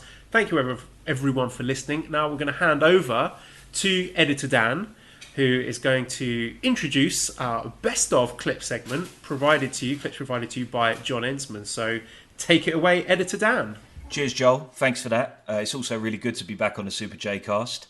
So coming up now, thanks to John Ensman, is 28 best of clips that I've had the fun of putting together. So guys, please enjoy. And also, shameless plug, Escape the Box's new EP's coming out soon, so I'd appreciate it if you guys will give it a listen. If you don't, I won't be mad. Anyway, here it is. The best of. Because we've got Pete NJDM on Twitter. He says, not so much a question, just something I wanted to share with you guys. When I went to the Philly meetup, Damon told me to marry my girlfriend, who was pushing for me to go to the meetup. Well, a couple of weeks ago, I proposed. Thank you for the push. I hope to see you all in New York. Doesn't say whether or not she said yes. True. I'm assuming she did. I'm hoping, yes. Yes. I'm going to go with a yes. I'm going with a yes. Yeah, there you go. Bringing people together, Damon. I can't believe that. How about that, right? If it's the same guy I'm thinking of, I'm the guy I met at Philly meetup at Tallman Joe's, and he was a guy who needed a little encouragement to come. He wanted to go. He was just kind of not feeling it in his mind, in his state at that point. And I get that because trust me, that same day I'm sitting in the fucking parking lot having to psych myself up to get through it.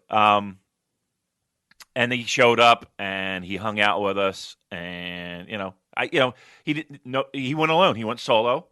And again, you know that I kind of gravitate to those people, and I want to make sure that they're involved and they're in the mix and they're having fun, and they're with people that enjoy the same thing they do, and they might not be able to talk about that at work or with their girlfriends or wives or boyfriends or.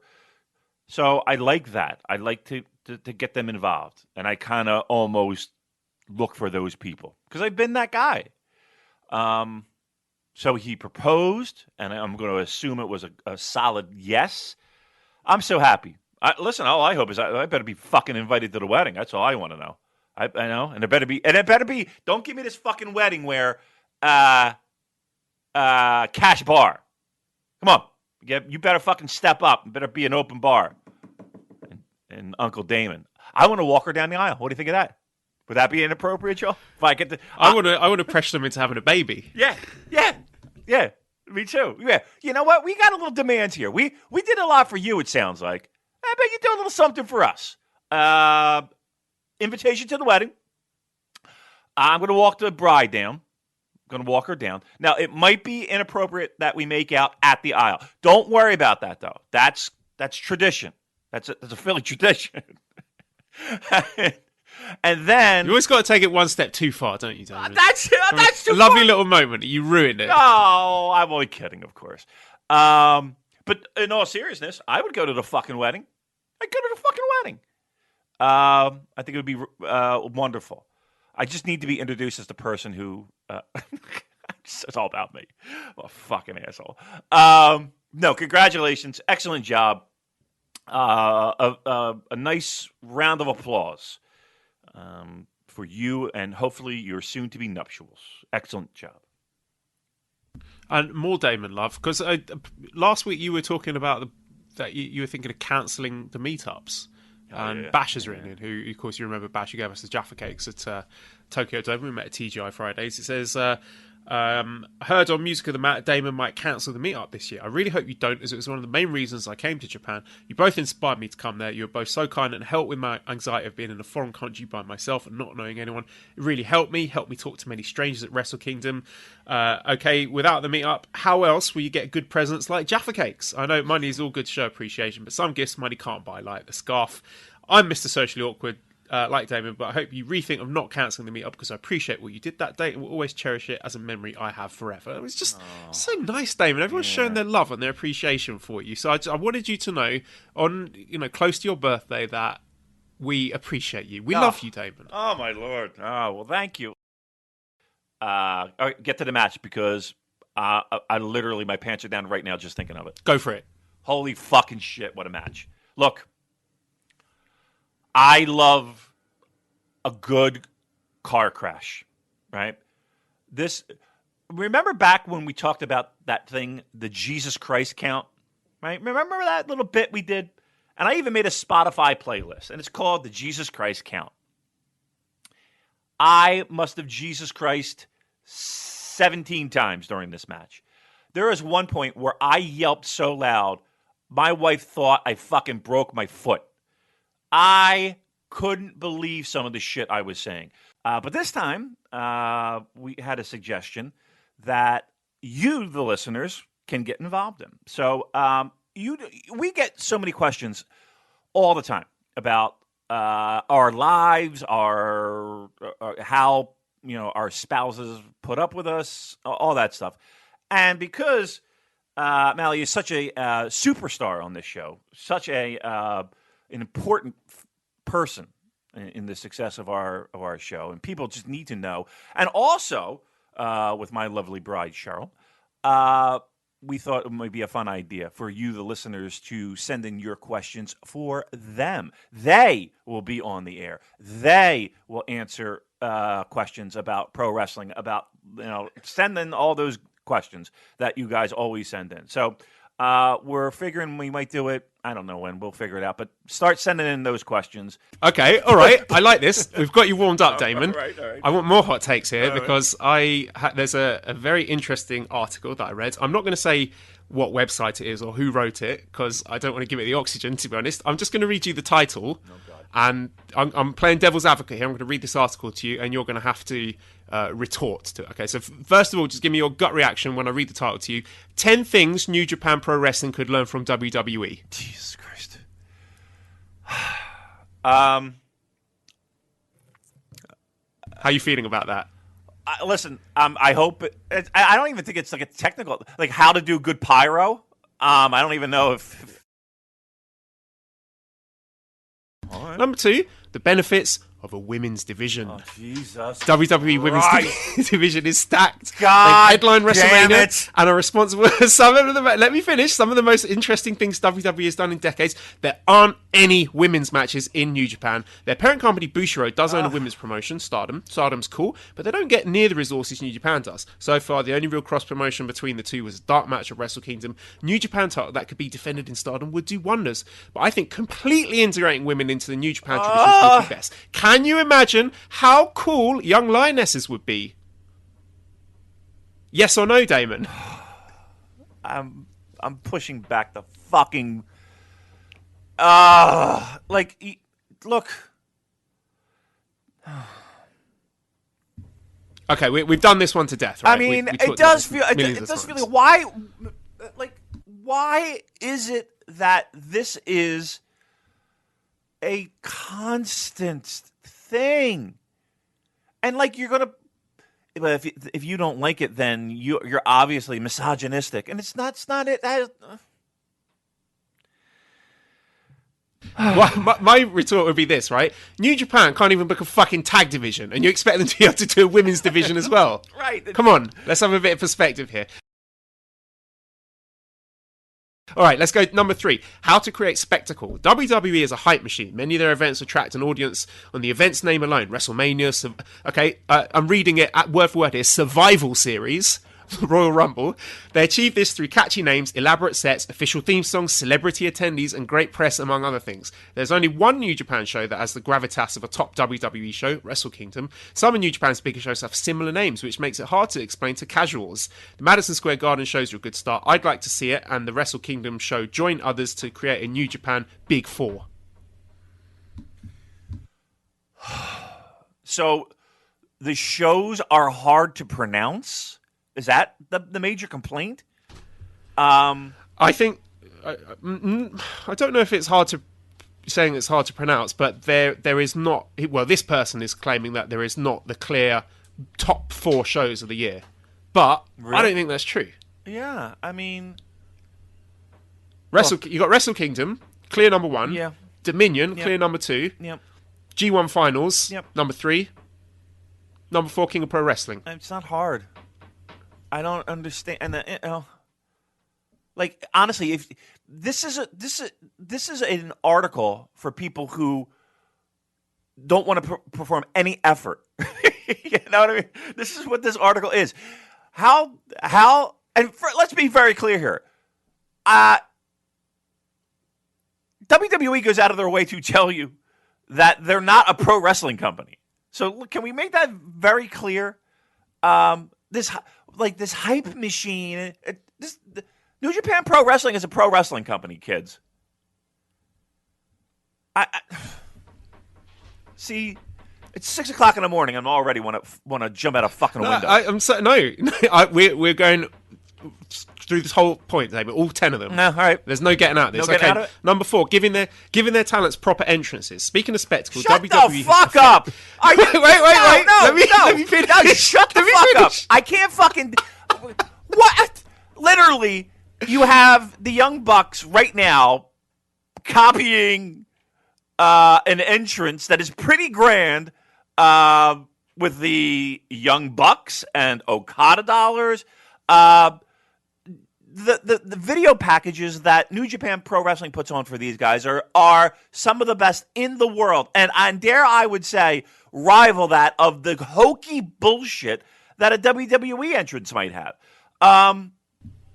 Can I just read this? Because there's one sentence in here that nearly made me wet myself. Okay. The ramp, huge LED boards, and newly returned Pyro, so this person's written P-I-R-O, make wrestlers feel like stars.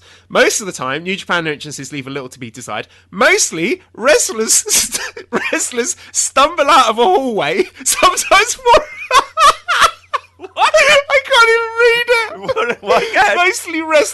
Mostly wrestlers stumble out of a hallway, sometimes 4 at a time. Walks out of a hallway and does what? Mostly wrestlers stumble out of a hallway, sometimes 4 at a time. This person's like, what? They've watched like one Road to Karako's show where like the dads have come like rumbling out for a multi-man, 8-man tag team back to the start. And their whole feed is based off of this. I got an idea, Joel.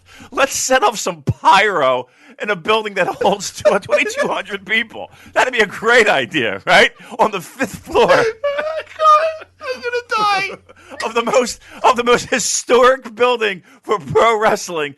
Let's do this. Let's set up a bunch of pyro in the fucking Corkin Hall. Holy For the young lions. Yeah. Young lions coming out for their multi-man tag. You'll like this one. 7, how to book supernatural gimmicks. I love Evil. He's a great wrestler, but it looks like he bought his entrance gear from the Halloween store. New Japan seems to have trouble making supernatural characters scary or cool. He's not supernatural. I don't want what? WWE's great at making normally cynical wrestling fans buy into the occult. The Undertaker, Kane, Bray Wyatt, he's written Bray Wyatt here, or Demon Balor all prove that little production value goes a long way. All right. Well, look, wait, no. I need to fix Evil. We need to be on a level playing field here. Nowhere, at any point in time, has anyone, at any point in time, alluded to Evil being supernatural. In fact, I want him to have magical powers. In fact, just the opposite.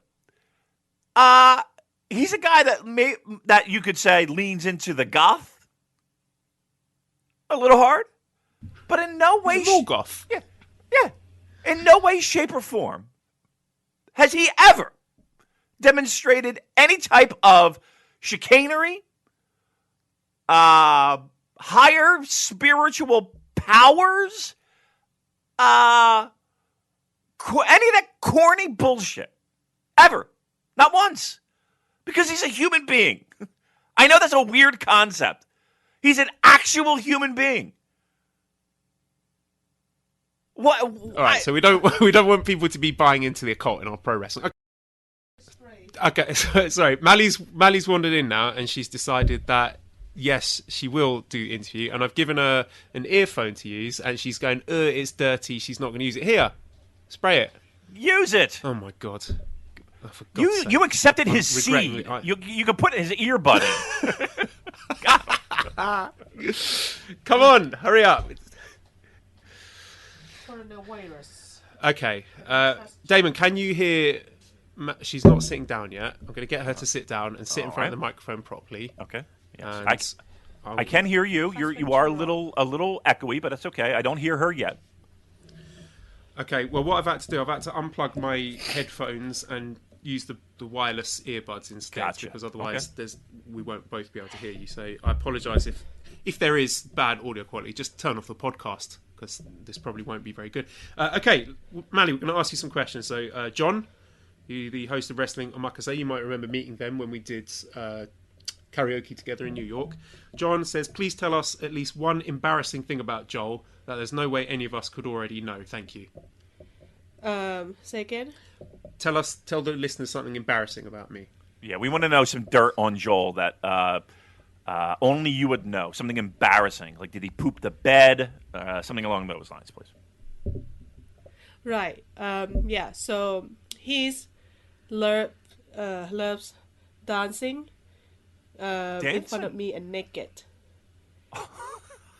Let me see. I just want to make sure we heard this correctly. You saying that Joel likes to dance naked in front of you? Yes. And it's not just like that. So he had his favorite song from what was her name? Paula Abdul. Paula Abdul, like The Promise of a New Day. Promise We've had this of one a on the New show Day. before. Yes. So he loved. So recently it became his favorite song, and he loved to dance when he's naked, and then he's trying to spread his legs, and then like hand on his bum cheeks, like one left hand, one right hand on both his cheek, bum cheeks, and he spread his bum, and then like trying to hold his asshole, like a talking, like how you say, like make squeeze his asshole, and it's like a singer, like, and he's singing at the same time, like that. So I got excited at the first time, but the second time I feel like that's disgusting. Because I'm not sure like he's cleaned his ass properly. Oh, what a show! What a show this is! What a treat for the listeners! Yeah. So I talked to him, like lots of people when they see him outside, of my family, and everyone like, oh, your husband is really good. He's a nice guy. He's very into us guy, and he's not very talking, but exactly not like. Yeah. So again, just so we're clear here, he will completely naked. He will bend over slightly. Yeah. Paula Abdul is being played. Promise of a New Day. He spreads open his ass cheeks. Yes. And he makes his asshole move to the sound of like his asshole is singing. Yes. I'll tell you what. Like that. Yes. I'll tell you what. Imagine, so yeah. It's pretty hot. Yeah. And the second thing, like before, I was just gonna say that. Yeah.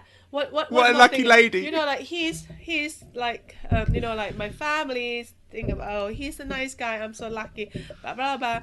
But now because we are staying with my sister in Thailand, so he's and my sister like we're a good friend, and now like he's show his personality, and like he's trying to dancing like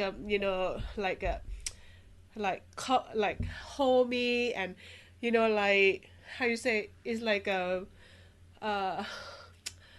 it's a silly dance, like his own nipple in front of my sister, and like wrap his nipples and dancing in front of my sister, and like try to dance like a sexy dance, puts his cock like between his leg, and like, look, I'm a lady boy, like that. Wow! I mean, I'm not sure you understand what I saying. No, I think we're very clear. Yes. So, what does your sister say to all this? Is she looking at him like he's lost his mind? Like, what is she saying? She's laughing, and she laughing, and she like it, honestly, like how much he's comfortable with she's her. only human. Yeah, well, right. Like in front of my brother and my mom, like totally opposite. Like before, he just sit down, like back straight, shoulder up, and like, oh, I'm Joe. Right. He's very proper. This is why I don't drink too many strong zeros when we hang out, Damon. Yeah. Wow. Listen, I got to be honest with you. I'm impressed by your asshole skills. That's pretty. I mean, you're getting it to sing years along of practice. Paula Abdul. Yeah, I don't have that kind of. I don't have that kind of butt control. I don't have that kind of control. I'll tell you what I do though. I'll share with you what I do. Being that you shared something very personal with Joel. So what I'll do is I'll get out of the shower, right? And I'll walk into the living room completely naked. And then I'll get into like a runner's stance. Like Cheryl will be sitting on the couch. And I'll get into a runner's stance as if I'm ready to run a sprint. And I'll let a big fart out as if it were a starter's pistol. and then I'll run into the kitchen. I'm gonna have to steal that one. That's a all great right, one. All right, you like that one? All right, good. That one I'll give to you for free. What the fuck? We actually have great news on this show. Ladies and gentlemen, I'm sure you've heard, and I'm sure that Fale is still the linear ace of New Japan. That is one of the plus sides in New Japan Cup being cancelled. That's what you were going to say, right? No, that's not what. That is great news, I'm sure. That is not what we were going to be saying. Joel Abraham, ladies and gentlemen, let's give it up. Let's put a smile on our face. Let's talk about some cheerful shit here.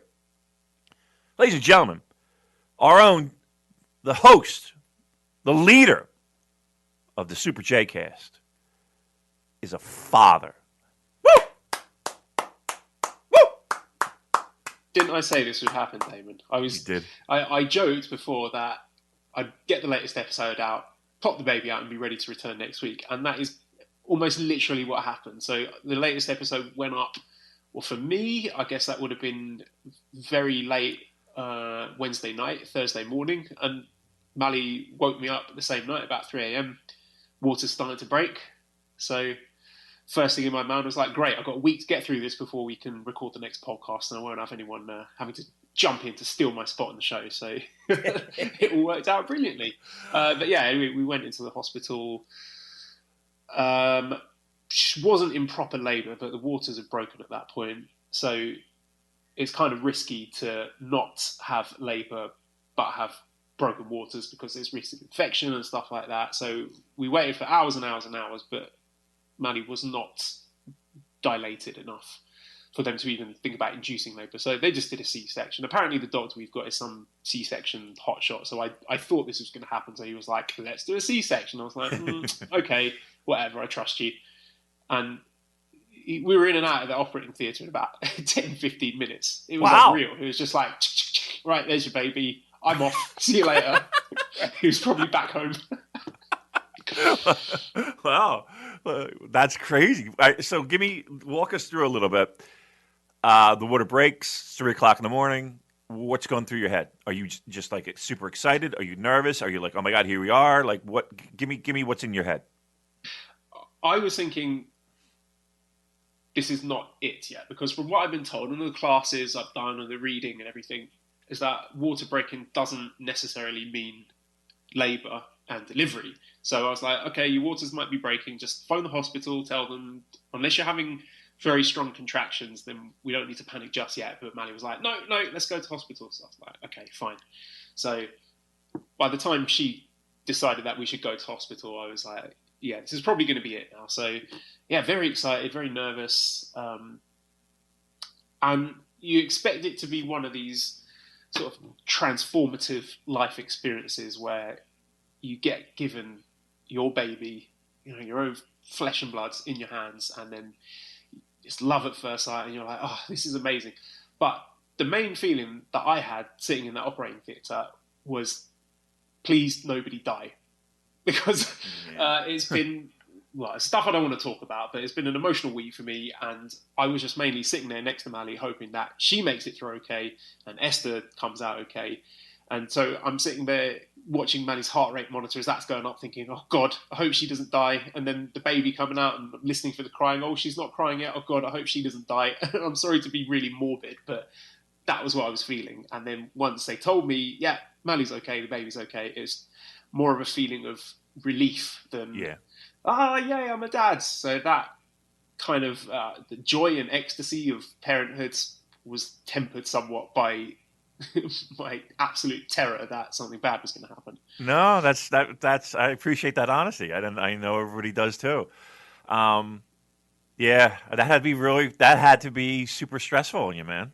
I mean, yeah, because the whole time through this whole process, from starting the IVF to getting the baby home, I've just been expecting the worst. And maybe that's just my personality, that I'm a pessimist or realist or whatever. I'm just was playing these like very macabre scenarios in my head, like what if this happens, what if this happens, what if this happens. I'm not wanting to get carried away because I know so many things can go wrong in these kind of situations that it was more a sense of relief for me than anything else. Wow, man, I feel bad. I feel bad. I feel great for you that you got through it. I feel great that that all that pressure is off of you, because your mind can really. It is amazing how your mind just wants to fuck with you. You know what I mean? It's trust me, I know it. I know it very well. I'm proud of you, man. That's very good. Awesome job by you. And I'm like I said, when I got the news and the texts from you, you were the first person I messaged, by the way. Oh my God, really? Was I really? Yeah. So there's, I think you and Dan and my family, definitely you guys were Oh my right at the God. top of the list. That's fucking awesome. Well, I feel honored. Cheryl and I were smiling ear to ear, seeing those pictures. We were so thrilled that everything worked out and everything turned out well. And listen, we're talking about you, and great job by you, but Mally as well. I mean, she was a trooper through this whole thing. So She's amazing. She's been so strong. It's just absolute inspiration through the whole thing. And even now, like that's the hardest part for her. She's had major surgery, yeah, but is still expected to be on top of the childcare and the breastfeeding and all that. And breastfeeding is fucking hard work, Damon. It is really tough. And Mally was struggling a bit with it, and she was having her wobbly moments, and I had to sit her down and say, "No, come on, you got this." So basically, any job that didn't involve producing milk is on my shoulders because I'm very lucky and privileged at the moment that I haven't got any work to do. We're having our quote unquote spring break, so anything else, I'm like, let me take care of it. You just recover from your surgery, and I'll try and help you through the breastfeeding as best I can. But she is an absolute warrior. I can't praise her enough. yeah, and it's weird too because you do have those big man tits, and you would think that you would be able to. You'd be able to chip in a little bit. For me. When I'm holding her, she's like, and I have to try and explain to her, no, look, I understand why you've made this mistake, but it's not going to work. Right. Well, again, I know everyone listening to this show is super thrilled. We're so happy, and again, if we're talking, we opened the show, of course, because we are Gloom and Doom podcast. That is that this week. It is that mix of emotions because we were super thrilled for you. And if I say super anything one more time, just punch me in the throat. But we were, and we're happy, and everything is okay. So again, we do have good news there. You know what the alternative is? I'll tell you what the alternative is. You sit in a room and you don't watch anything because nothing makes you happy. You don't return text messages because you don't want to talk to people because you're miserable and you don't want to bring anybody down. You avoid doing a podcast so that you don't have to sit in front of a microphone, and that's the opposite. That's what you do. you That's what makes it such compelling audio. Does it? Here's what else you do. You drink like you've never drank before. I don't think I've and I think it's pretty notorious elbow in the ribs kind of thing. Damon drinks. He really can't handle the amount. Constantly from the time I get up to the time I go to bed. Because why not? See. I've always had this thing where I can where you are able to take that bad situation and see it. I take that bad situation and you can't hit a moving target, Joel. So I had many things to keep me preoccupied. And those things that were a real nice comfort or defense mechanism or whatever are gone. Now add to that people that we know that are sick and have this, and people that we know that are, in the hospital, and people that we know that are dying and have already died. It's, that's what you do. That's how you spend 3 weeks. And all of that comfort And I feel like everybody's going through this. Like that's what the weird part about it is like everybody's going through it, but everybody can manage it, right? It feels like everybody can manage it better, and I'm really jealous of those people. So that's our show. It's Joel being an adult and being able to handle situations, and it's Damon who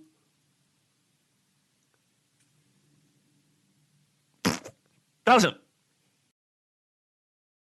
That's the one thing that's bummed me out recently, but there you go. At least we've still got access to pornography, because without masturbation, this would be...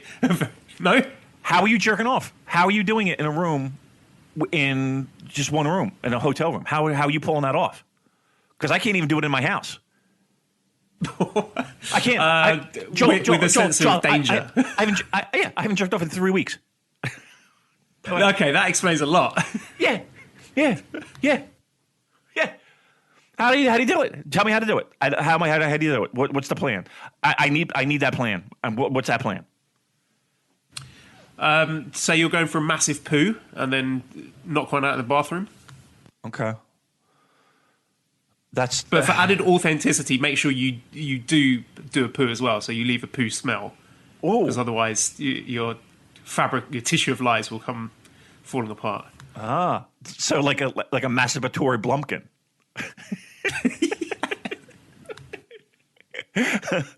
That's pretty good. Okay, I like this. All right, I'm going to do that. I'm doing it today. I'm fucking doing it today. I'm letting everyone know. Let us know how it goes. Yeah, live tweet. I'll fucking zoom that. What do you think of that, you jerk off? I'm doing it. I'm doing it. By the time you listen to this, it'll be done. I'll tell you that right now. I want to watch pro wrestling. I don't want to watch a bad movie kind of tangentially related to pro wrestling featuring pro wrestlers. I want to see wrestling. I want to see two guys in a ring having a wrestling match. Right. I agree with that 100%. And I kind of leave my life that way, in the sense of, if I want to watch a comedy, I'm not turning on pro wrestling. If I want to watch a comedy, I'm going to watch a comedy.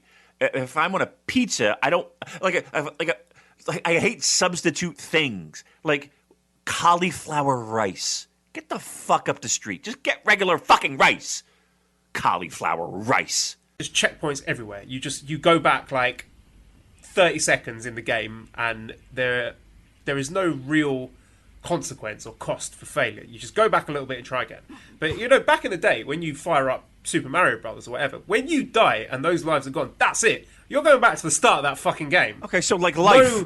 No mercy, no prisoners, right?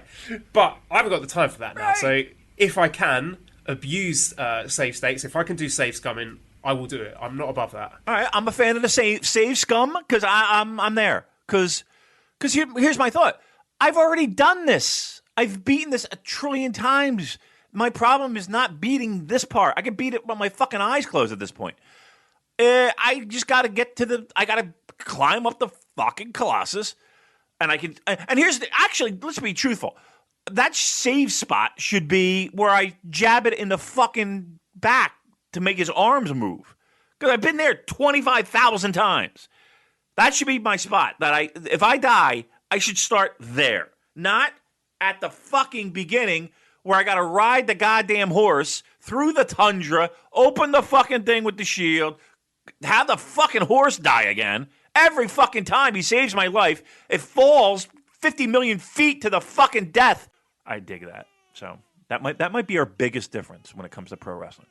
All right, I'm going to have a scream baby God, dumped in my lap. Mally's just Mally's coming with a scream baby. She's just dumped the baby in my lap and been like, Joel, I need my own time. I need a shit. She goes, I need She's a masturbating. shit. Gives me the screaming baby and is fucked off. So that's the end of the podcast, folks. All right, that's going to wrap it up. Then. David, can you do the plugs, do you want me please, to... and then close us out? Yeah, you want me to do... I'll do the plugs, sure. Hey, follow us on Twitter at the Super JCast.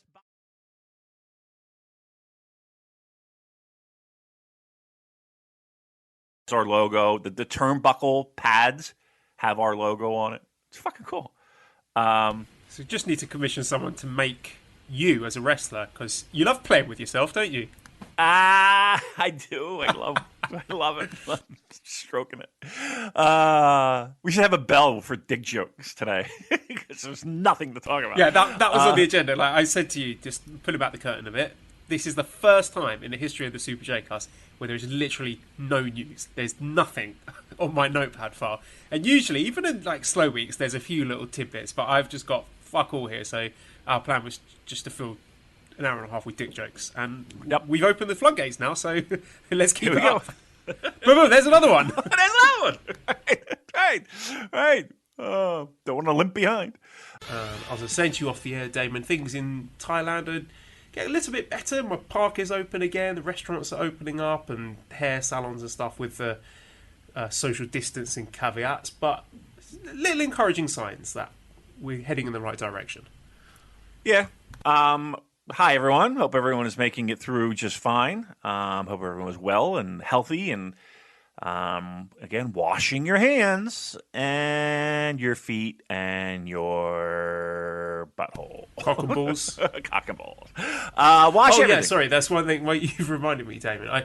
I feel like I've misled some people when I talk about my living in a hotel. It's not, it's not a typical hotel room, is it? It's pretty big. I've got like a balcony, kitchen, washing machine. It's large as far as hotel rooms go.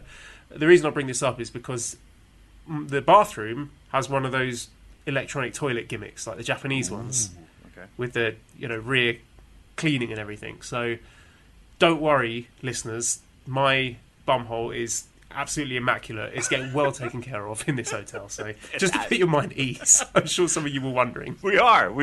It was heavy on our minds. I would not leave that room for hours. I would that water bill would be fucking heated toilet seat. I got everything. No what? Oh, yeah, that would be. When I feel a shit coming, I'm like rubbing my hands together with glue. I'm like, yes, I can't wait. Joel popping laxatives. Just come on. Keep it flowing. Oh, yeah. Like, Joel, this is your 12th poo of the day. What's going on in there? Nothing, I'm just having a wank. Right. I would just go, at that point, I would just flip the script and be like, I'm going to go jerk off. What? Yeah. Okay, at least you're not pooping again. Don't tell her about the secret pooing. Right. Well, listen, it sounds like you're living in the lap of luxury over there. Right, and great content. 2 minutes in, we've taught masturbation, we taught shitting. Anything else we've got to tick off the list? I mean, we're just knocking them down. We're knocking them down.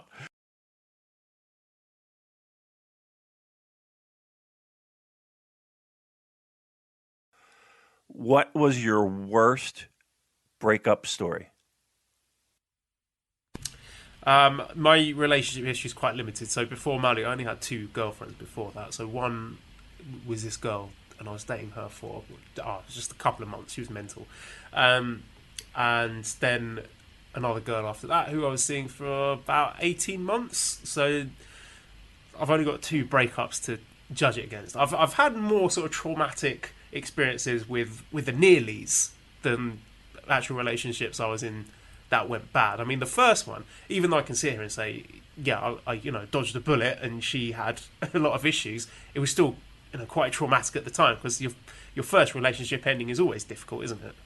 It is. Yeah. Yeah, I would agree with that. So yeah, I was really cut up over that one, even though I can look back on it and laugh and think, oh my god, what was I even doing with someone like that? But, right. At the time, when you're dating them, you're like, yes, I've nailed it first time. I found the perfect girl. This is it. This is going to last forever. And then when it goes tits up, you're just kind of shell-shocked, really. You're like, oh my god, what happened? Oh, I want it to go back the way it was. Like, Yep. So I'm kind of on the fence right now to share my worst breakup story, because it has a lot to do with pro wrestling. It has. Okay, you definitely have to share it now. You cannot give me that caveat and hold it back. So let's hear it. It has a lot to do with pro wrestling. Oh, Christ. Can't believe we're doing this. Okay. You weren't doing wrestling moves, were you? What's that? You weren't doing wrestling moves, were you? You didn't No, you no, no, do no, like no. something like Ibushi and wake her up with a Phoenix splash or something. No. All right, it's a little bit of a long story, but I'm gonna share it with you here. Here's a story from Uncle Damon. Here's a story from some point in his life. Here's a story from Uncle Damon. And it may be about wrestling, or perhaps include his wife. Oh, here we go. Okay. So in the early 90s, I was seeing a young lady, and she was a friend of a friend of my best friend's, a girl that he was seeing. So, and they came over my apartment, and we hung out, drank, blah, blah, blah, and wound up hooking up, and away we went. So this was at least a year into this relationship, at least a year. I was going to wrestling all the time, but I made the mistake of taking her to pro wrestling. And one of the things we went to, it was a local show. It was actually a Dennis Carluzzo NWA show. And it was, actually, it was Chris Benoit versus Sabu. It was the main event. So all of us were like, oh my God, this is going to be fucking amazing. So we kind of knew the Dennis from back then. Every once in a while, we would, we were local, so we would go to all the shows and we would see him all the time. So anyway, we were talking to him. He's like, hey, after the show, go to this restaurant, Adelphia's. That's where everybody's going to hang out. You come with us. We were like, all right, cool, great. So I bring her to this show. And then afterwards, we go back to Adelphia's. And we're all just hanging out, blah, blah, blah, blah, blah, drinking, trying to talk to wrestlers and shit. And it was me and my friend, two of my friends were talking with Chris Benoit. And we were talking about, how to get into business and how to do this and how to do that. But this whole time, she's nowhere to be found. Like, I don't even know where she's at. Right? And I finally see, this probably an hour. I'm not kidding you. Probably an hour. In the corner, just, sitting, her and Sabu, right? And I'm like, okay, what possibly could they be talking about? But I didn't think anything of it, blah, blah, blah, blah, blah. But this went on for a little bit. So it's late. It's like they're closing the restaurant and the bar. And everybody's leaving. I was like, no. It had to be a little bit early because people were still there. And the line was. So I was like, all right, we got to get ready to go because I got to, I don't even know what the fuck I had to do, but I had to do something. So we'll get ready to leave, boom, boom, boom. And I go to her and I was like, okay, we're ready to go. She goes, I'm going to stay. I was like, what? She's like, yeah, I'm going to stay. You're going to stay. So I was like, you do whatever the fuck you want to do, but know that if you stay, this is not going to go further, right? So she stays. And I went home, went back to my place. And she rolls in like around 4 or 5. And I'm like, okay. All right. Okay. Nice. So we go. So we stayed together at that point. But then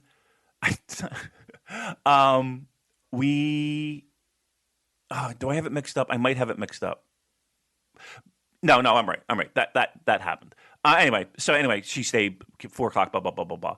Like 2 weeks later, like it's like 1 in the morning or 2 in the morning or some nonsense like that. And she's on the phone. I could hear her on the phone. I'm like, I wake up. I'm like, who the fuck are you talking to? And it was him. And then I was like, you know what? This probably isn't going to work and all, blah, blah, blah, blah, blah. So she moved out. We were living together. Moved out. And she, like randomly, she goes, "I'm going to spend the summer in Michigan." I'm like, "Oh, wow, you really like Michigan all of a sudden, do you?" That's where you live. Right. So back up. Do you remind me again? How long had you been together with this lady? Probably a little over a year. Yeah, a little over a year. We lived together. And then that was it. Then like I was like, well, that's it. You know, just get your shit and go. I mean, I'm not gonna, just fucking get out. So that summer, I just fucking went into a downward spiral and just you name it. And I really hated wrestling at that point because I was like, why would anybody like? Listen, I don't care if you fucking hook up with my friend. I don't care if you hook up with fucking whoever. But it's the one thing that I really enjoy in life, and you're gonna fucking do that. You know what I mean? I was just like, that I don't know. That left a little bit of a bad taste in my mouth. So I didn't really watch wrestling for a long time, like a decent period, just because I was like, what the fuck am I going to watch? And trust me, this was right when he was like super red hot. He was like at the peak of his ECW craziness, all that. Like he wasn't like he was like I believe the next show he was wrestling Cactus Jack. He was wrestling Mick Foley in like a barbed wire match. It was like a dream ECW match. It was like the next show this was going to happen. So after the summer, I don't know what I really don't know what happened, but I hear a knock at my apartment door, and I just kind of half hung over, half whatever, opened the door, and she's standing there in the fucking doorway, and she has my mail in her hand. And she's like, "I'm sorry, blah, blah, blah, blah, blah. How are you?" Blah, blah. I'm like, "I'm good." Shut the door. Right? But then she kept coming back and kept coming back. And then we tried it one more time, and I was just like, you know what? Nope, it's not happening. But that led me to Cheryl. So that's my worst breakup story. Thank you, everyone. It's a great story, though. It must have been very traumatic at the time. Like, it was horrible. How do you feel when you look back on it now? Did it still hurt? Like I haven't heard from her. My friend has. No, I mean, like I just think. Like, here's what I hated. I didn't even hate the fact that it was. That it was over. If it wanted to be over, it was over. That's okay, great. I think the biggest two problems I had was it was something that like literally I had pro wrestling. That was well, I wasn't even a huge hockey guy as much anymore.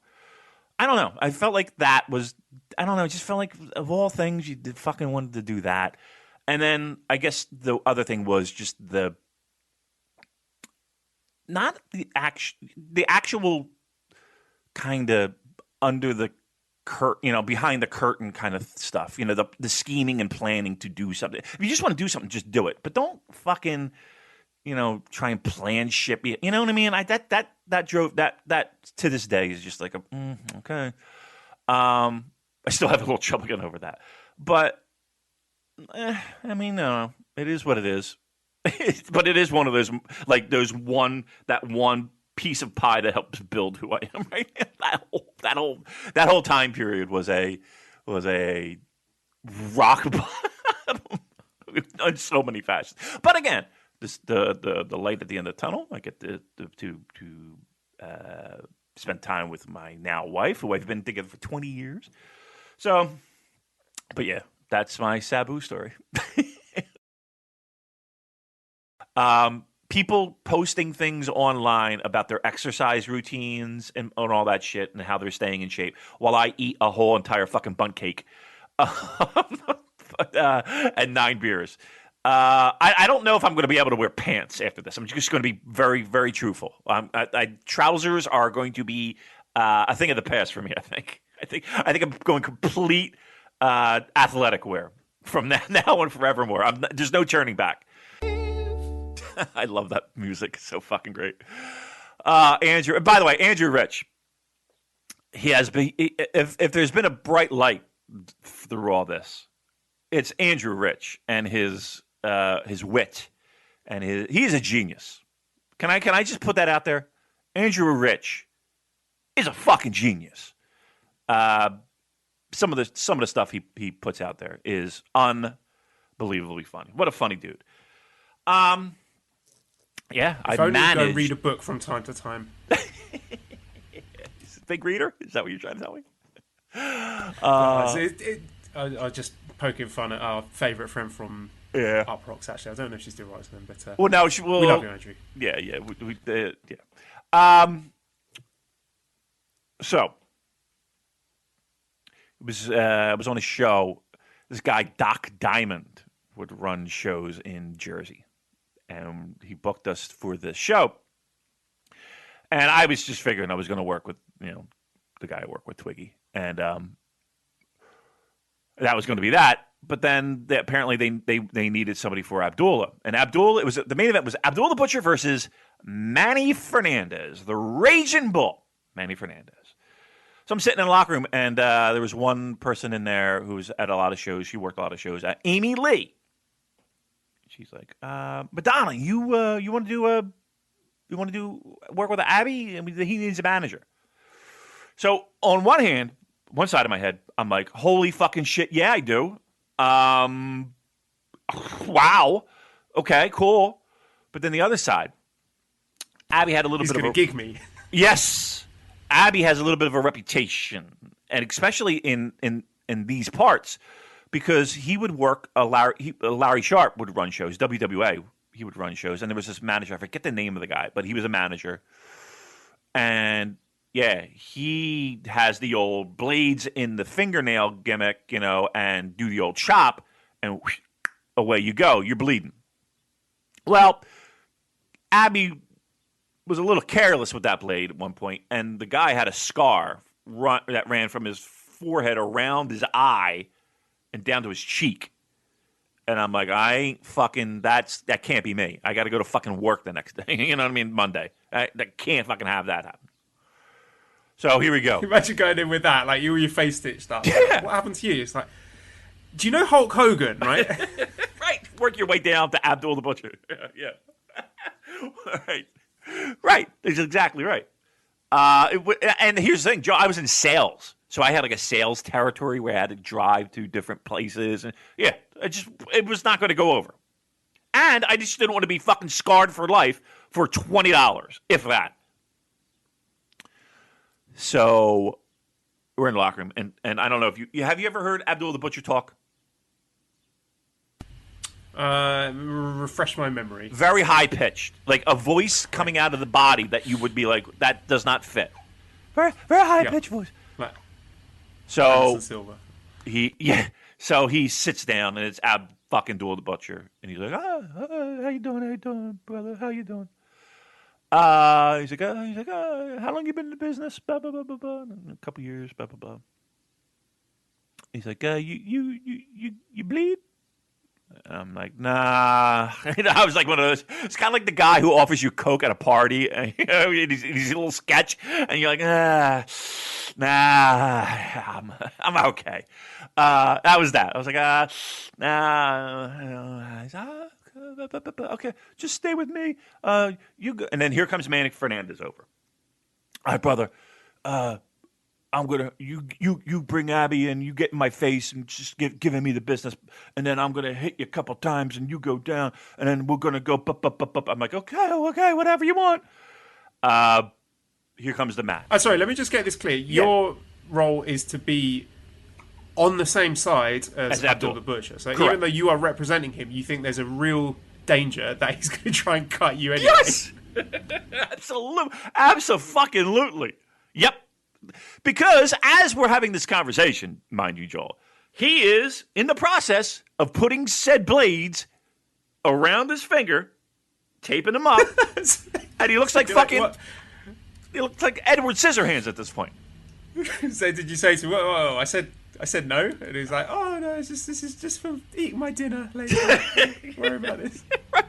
I always do this. It makes me feel comfortable. Okay, does it? I'm not. So here we go. And the guy I'm with, Twiggy, Anthony. He's like, yeah, we're excited. Already, I've got the Benny Hill theme music playing in my head as this match. Please do, because all right. So he's looking at me, right, and he's excited. We're excited. I'm like, oh my god, imagine fucking Abdul the Butcher. It's fucking crazy, isn't it? Yeah, it's crazy. So here comes. I lead him out, and I had this white towel that I put over my head for I don't know whatever reason. That was a mistake. Well, right. So I'm like, I don't even know why, to be quite frank. I don't know why, but I just wound up managing it. So we're hitting the ring. We get in the ring. Here comes Manny. Music hits. He gets in the ring. Now I got to give him, tell him how much he sucks and how much Abby's great, and he's going to kick his ass. You're a hunk of shit, Manny Fernandez, blah, blah, blah. So here I go, wagging my finger, and bop, bop, bop, bop, bop.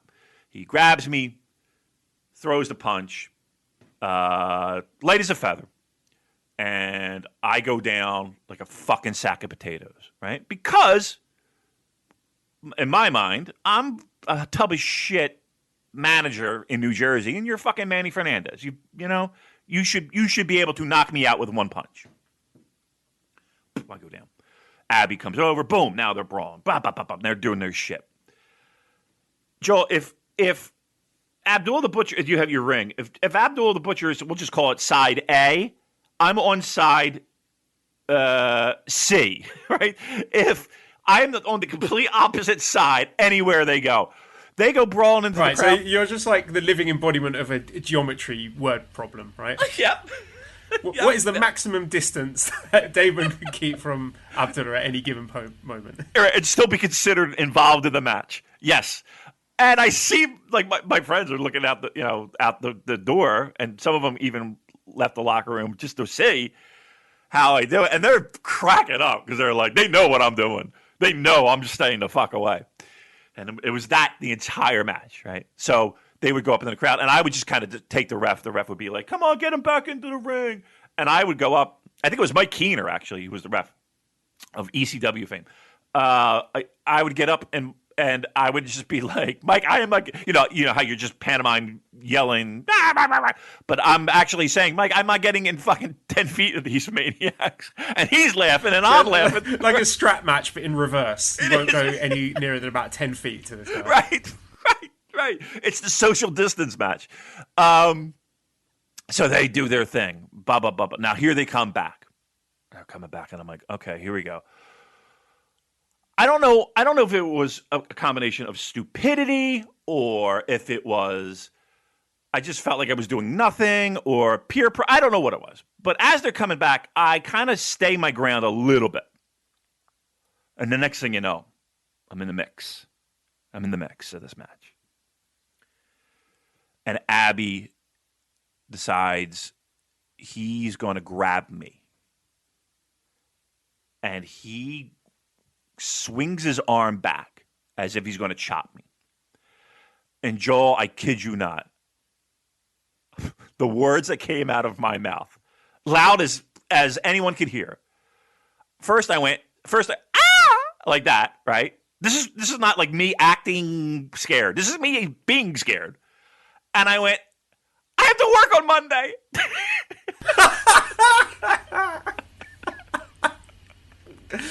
Not the face. I've got a photo shoot with Vision Express. I swear I said, I had to work on Monday. And he hit me, but he didn't, he just hit me. And then I went down, and then I just ran away. As far away again. I have to work on afterwards. Monday. That was that's me. That's me protecting the business right there. And then another one, being that we're here with Abdul the Butcher, we worked the. Wait, sorry, I just want to. Did you see him after the match? Did you have to answer for your cowardice? So after the match, he was fine with it. He was like, "Oh, good job, brother, good job." And then Manny, doing the same thing. Oh, yeah, that was good, man. But even Manny Fernandez was like, you're a big guy. You should have, you could have taken more punches from me in the beginning. Why'd you go down? I was like, and I actually said, sir, I'm a dope from New Jersey managing a wrestler. You are Manny Fernandez. You punch me, I go down. And he's like, oh, I appreciate that. So, I felt like, listen, I'd rather err on the side of caution, when it comes to that. What, I'm going to sit there and fucking no-sell Manny Fernandez? I'll get my fucking teeth handed to me. The next punch. Strong start, like fighting spirits, but get right in his face. Right. Hey, that ain't happening. One punch. It's all, I'm going. My ass is. I've got a question for you. Let's imagine you are doing a similar role with current members of the New Japan roster. Which current active member of the roster, if anyone, are you not bumping for immediately when they punch you?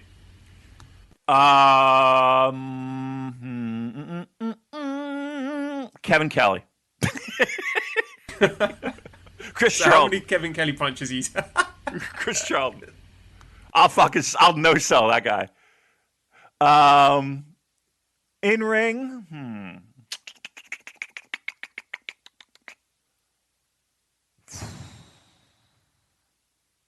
Oh man, I tell you, I truth be told, that'd be very disrespectful if I didn't. If you no sold that. Who would I no sell? Right, Yano. not no sell, but you're doing the mental calculations and thinking, maybe I'll take like 2 or 3 punches. I'll act a bit dazed and staggered before I take the back bump. Yano. Maybe Yano. Even though in real life he would totally fucking just break every bone in my body. Maybe. Can you imagine that? So he hits you with a punch, and then you kind of sort of stagger, look a bit dazed, and then you look in his face, and then all the love disappears from his eyes. The comedy's gone, and he's just looking at you like, you fucking disrespectful piece of shit. How fucking dare you no sell the attacks of an established championship holding wrestler like myself. Yep, that guy. Potatoes, you for real.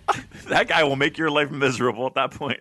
You're in for a long night, I guarantee you, because everything's going to be laid in a little bit extra snug, I bet. That's for fucking sure. How about you? Are you no selling anybody? Just thinking, like, who would be the bottom ranked wrestlers? Even someone who normally eats the pins. Like a Yujiro or Doki or Young Lions or the Dads. I don't know. Yeah, they touch me, I'm fucking flying. Right. I don't give a fuck who it is, because anybody even at least at that level, I'm not fucking around with that. I'm trying to think of like who would. There's no one. I was thinking maybe Ibushi, because at least he seems a little bit, I don't know, maybe a little bit more forgiving when it comes to that kind of stuff. So maybe him, but honestly, no. Like I said, I was going down for Manny Fernandez. No ifs, ands, or buts. My ass took the quickest. I look like fucking Dynamite Kid the way I hit that fucking canvas. I just bang down. So anyway, we went to the NWA.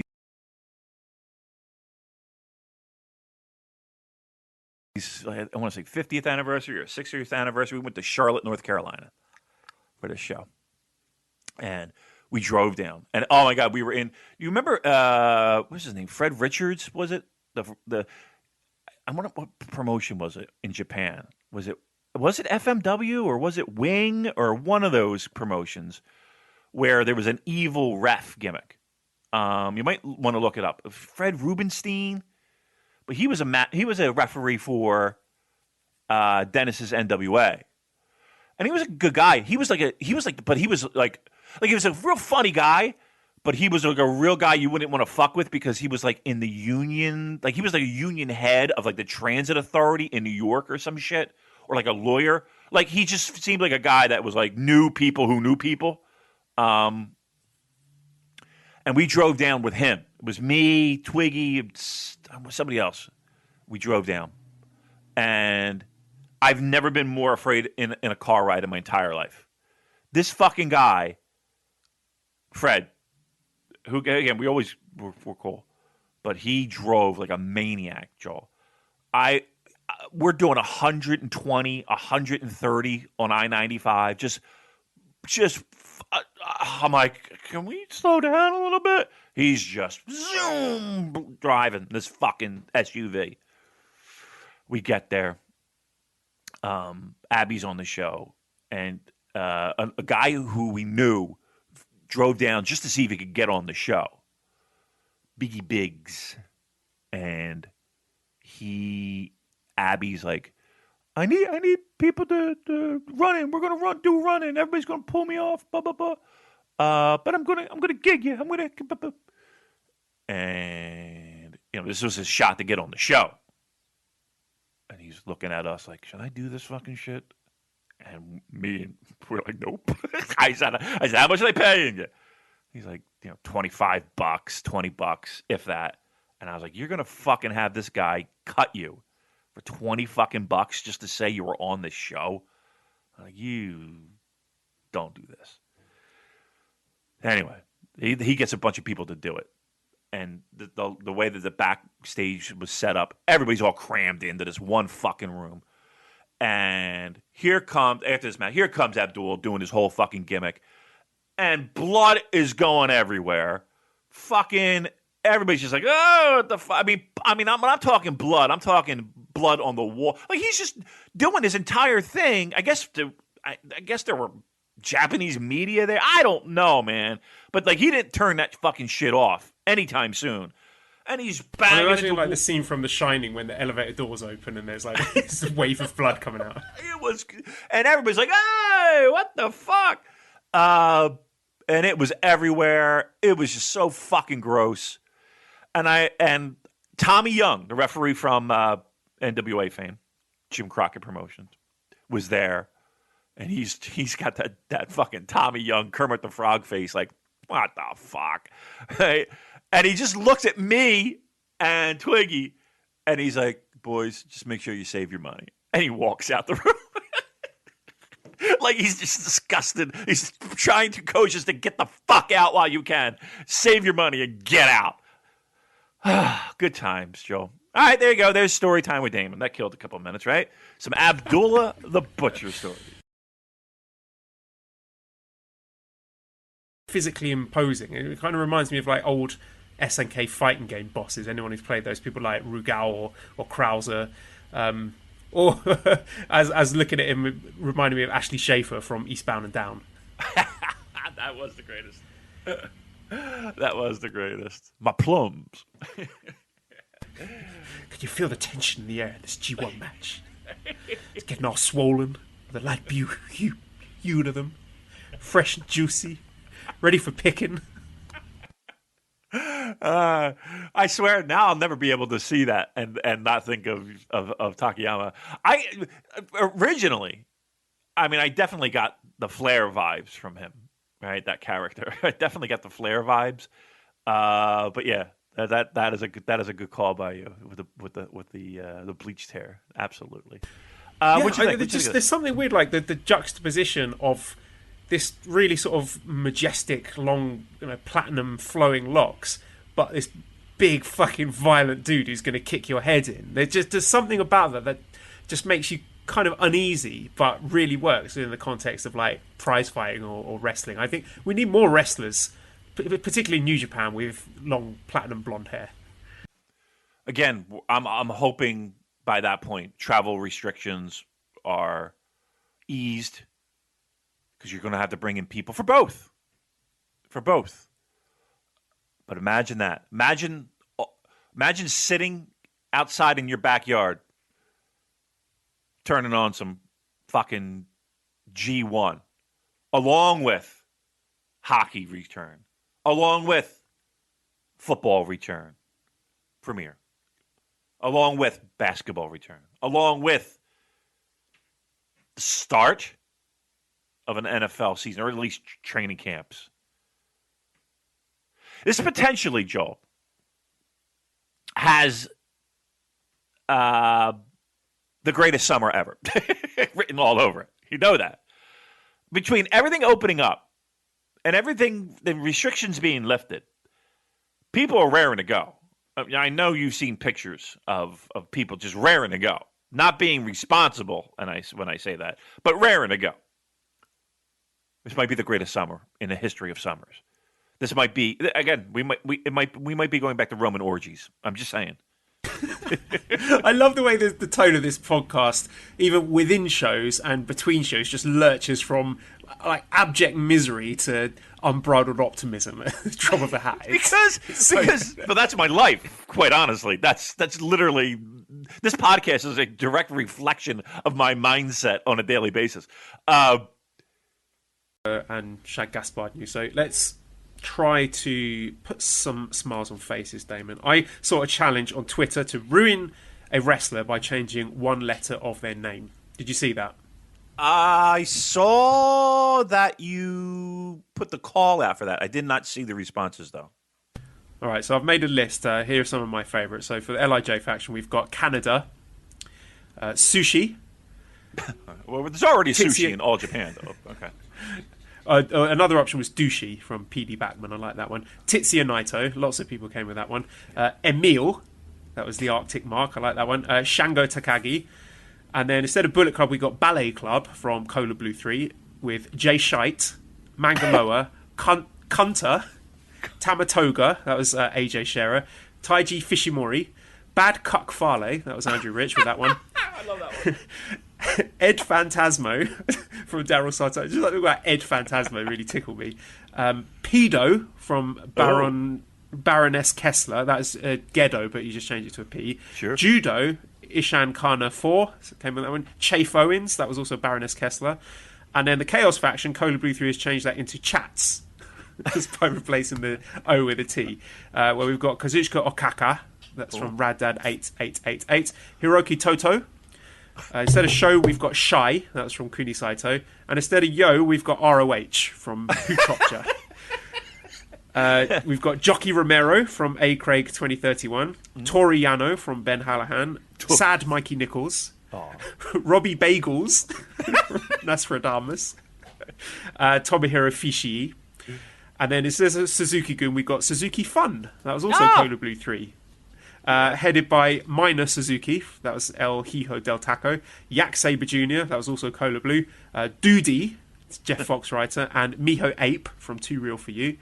Some others here, Ryu P, Cola Ibushi, Dolt Cabana, that was Bad Dream Jeff, who also came up with Jeff Combe, Blip Gordon. I've got Farty Skull, Juice Bobinson, that was Oz Opinionist, Dave Pinley, Yogi Makabe, that was Commando Wraith, Tiger Musk, John Foxley, that was also Cola Blue, Jenny Omega from Aces of Ring VN, BJ Styles, Ishan Kana 4, Shinsuke Nakamura, and Bam Bam Gigolo, that was Nose Penis with that one. Nice. Giant Baby, The Great Mutt, those two were from Cola Blue as well, Jushin Thunder Luger, Wild Penisus, that was El Hijo del Taco, and Carl Botch. So thank you for all of those. Some of them really, really did make me chuckle. Bad cock volley might be my favorite one of all of them. That you said that was Andrew? Yes, that's right. Hello, everyone. Welcome to the CBJ Cast. I'm John Abraham, joined by my wife in the room, making as much noise as she possibly can, and Damon McDonald. Right, Damon. It has been an extremely turbulent week in the US, and it is something that we both feel that we can't hand wave because I imagine it's on your doorstep. I mean, I haven't really spoken to you in depth about it, and you should talk about it. But like you, I'm a little bit nervous about doing so because I've been told that, talking about things like religion and politics will automatically halve your audience. And I've got in trouble with that before for getting political. People say, oh, the show never got political when Colin was there. So I choose my words very carefully when I say Black Lives Matter, fuck Donald Trump, fuck the police, all coppers are bastards. Am I right, Damon? Hopefully. So, sorry that this went where it went, but not sorry that it went where it went. Because for us, as the New Japan Pro Wrestling podcast leader, it would be very, it would be shit, let's put it that way, for us to just push this under the carpet and speculate about a New Japan Pro Wrestling return. If that bothers you, There's the delete button. There's the unfollow button. It's right over there on your phone. That's it, isn't it, Damon? You know, it's come to the point where we have the responsibility to draw that line in the sand. You know, who the fuck are we? We're no one in the grand scheme of things. But to say that, you know, it's not okay to have those bigoted opinions. And quite frankly speaking, if you are one of those people and you're getting annoyed by what we're saying, yeah, unsubscribe. Don't listen to us anymore. Yeah. We'll be I don't better care. off. Yeah, we'll be. No, I'll be happy. I would be happy to have half the number of Twitter followers and subscribers, listeners, whatever. If it means we can get rid of those sorts of people. Yeah, I hate to say it. No, I don't hate to say it. Like, that's the thing. I don't hate to say it. It's the truth. So that was the past couple days. That's the past 5 days. And so along with that there's conversations in the House. I can't march. Not in the sense that I can't physically get up and go. Of course I can. The challenge becomes, Joel, is that Cheryl.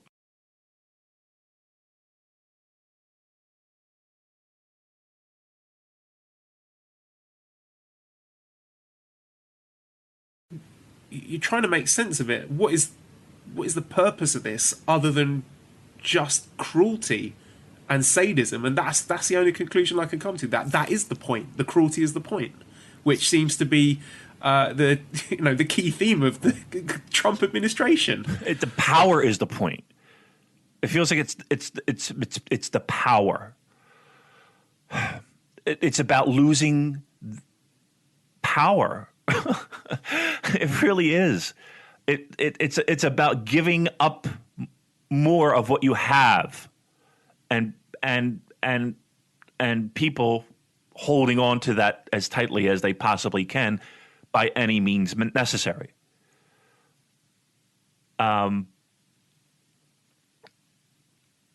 Those are the things that are just,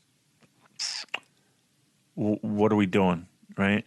How is this acceptable? How is this okay? And listen, I'm not going to sit here and tell you that I'm cheering looting, because I'm not.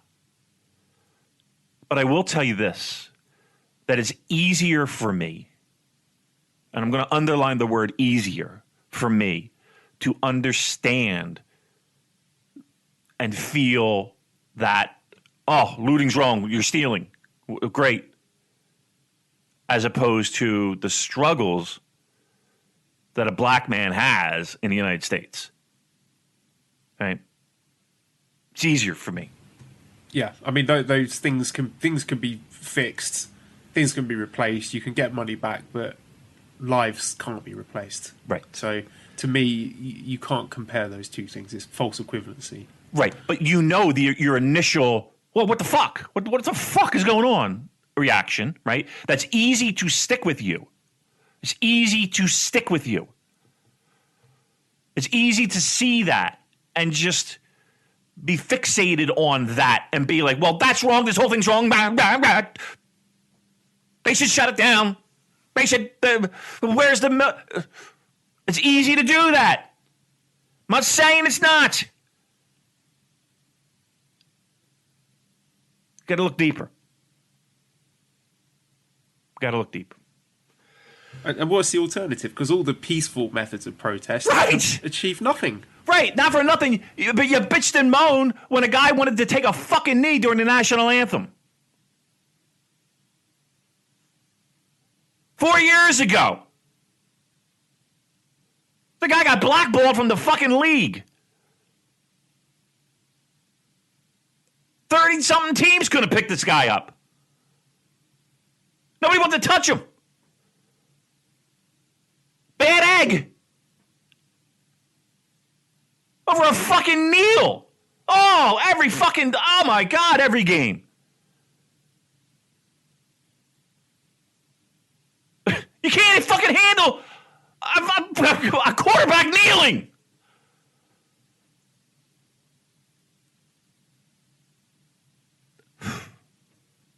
So here we are.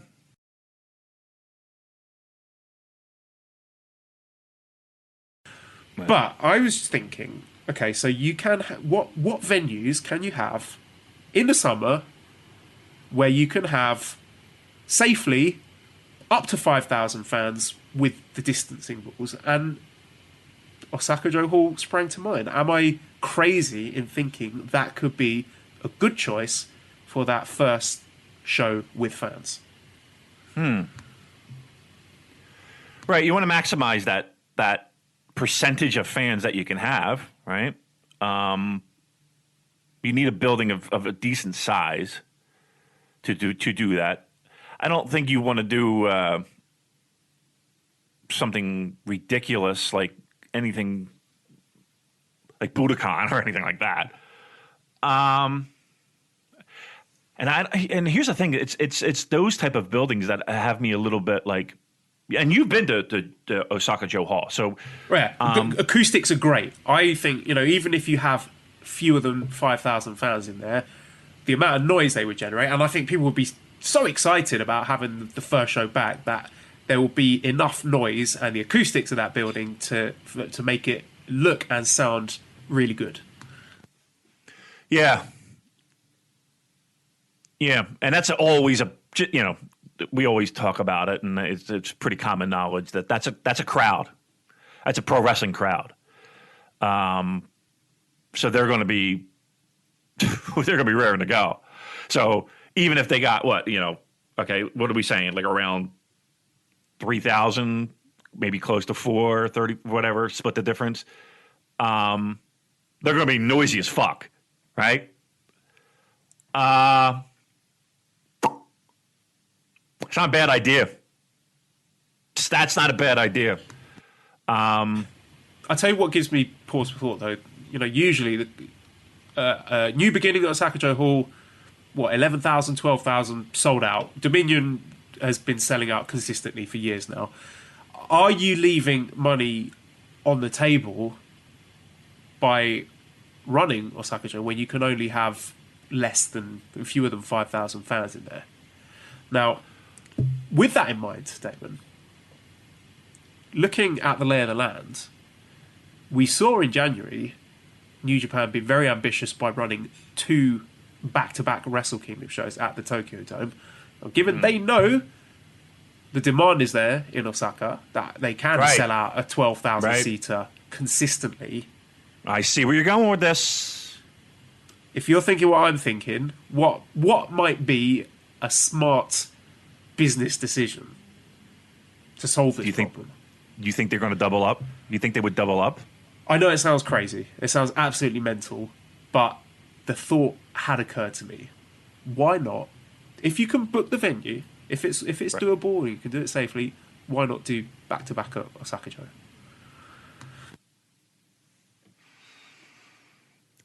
I think that first show, you already got the green light. We already got the venue. Wherever that may be, going back to back is a really smart idea. That's a pretty fucking great idea, actually.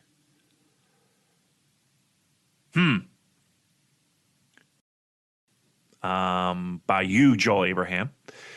Just connecting the dots, David. Just doing a bit of detective work from information that's already out there. So you're a very smart guy. You have a doctorate. Am I correct? Dr. Joel Abraham. Am I correct?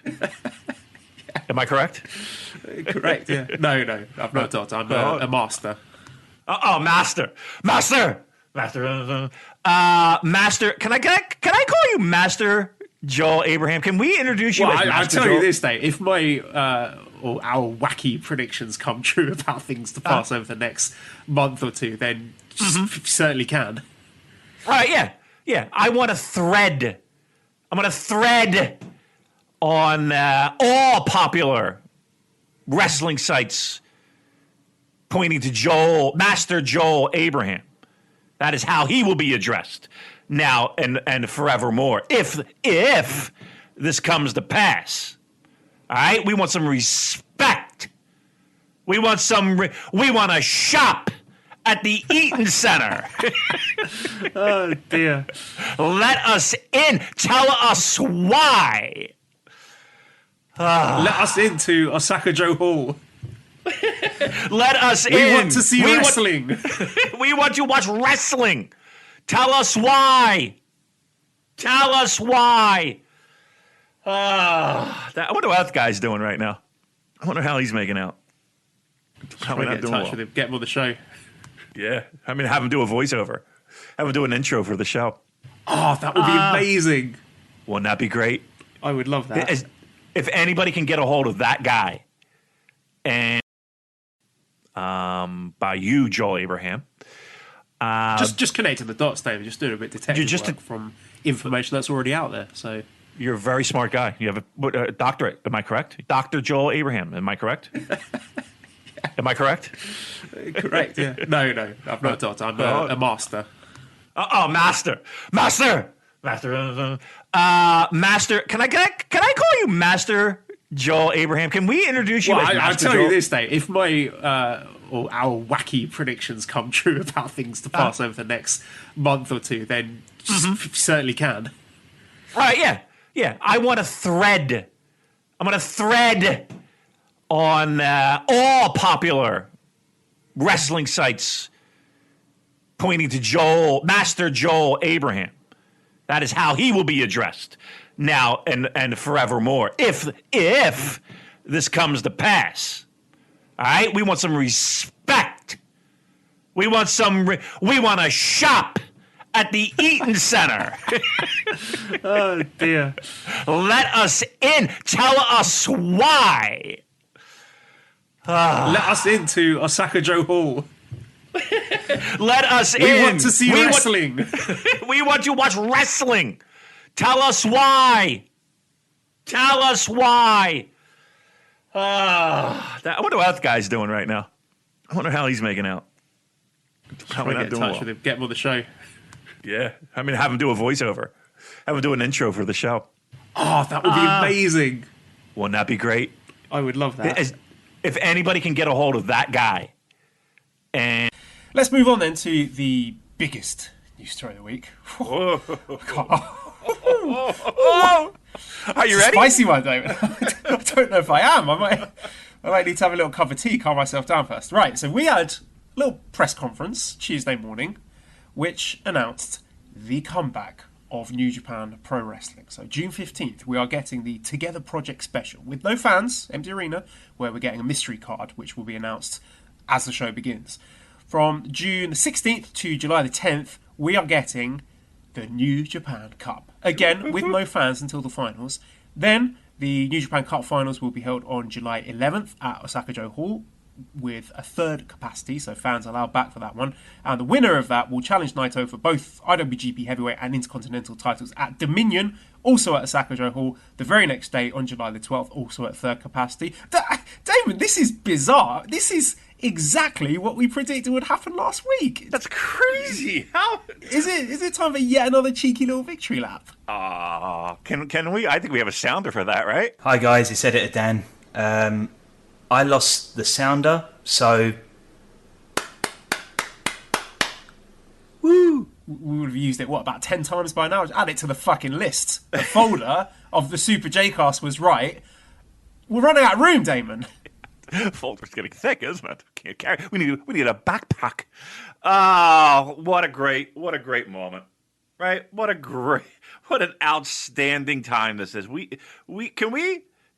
over and above our normal, usual gloating that we were going to do, right? Can we have a moment just to reflect on where we've been and what we have, how long it's been? Kids, we have plans. We have things you could put on a calendar. We have events and we have dates and we have a New Japan fucking Cup that's interesting and crazy matchups and junior heavyweights involved. And we have double dipping our toes in the beautiful pool of Osaka Joe Hall. It's back. It is back. I cannot believe that we are talking about it being back. Let me play my air horn again, please. Let me play it one more time. We're back. We're talking about pro wrestling. No more watch-alongs.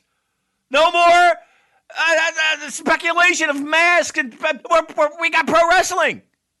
For the first time in months. For the first time in, over 100 days, Joel?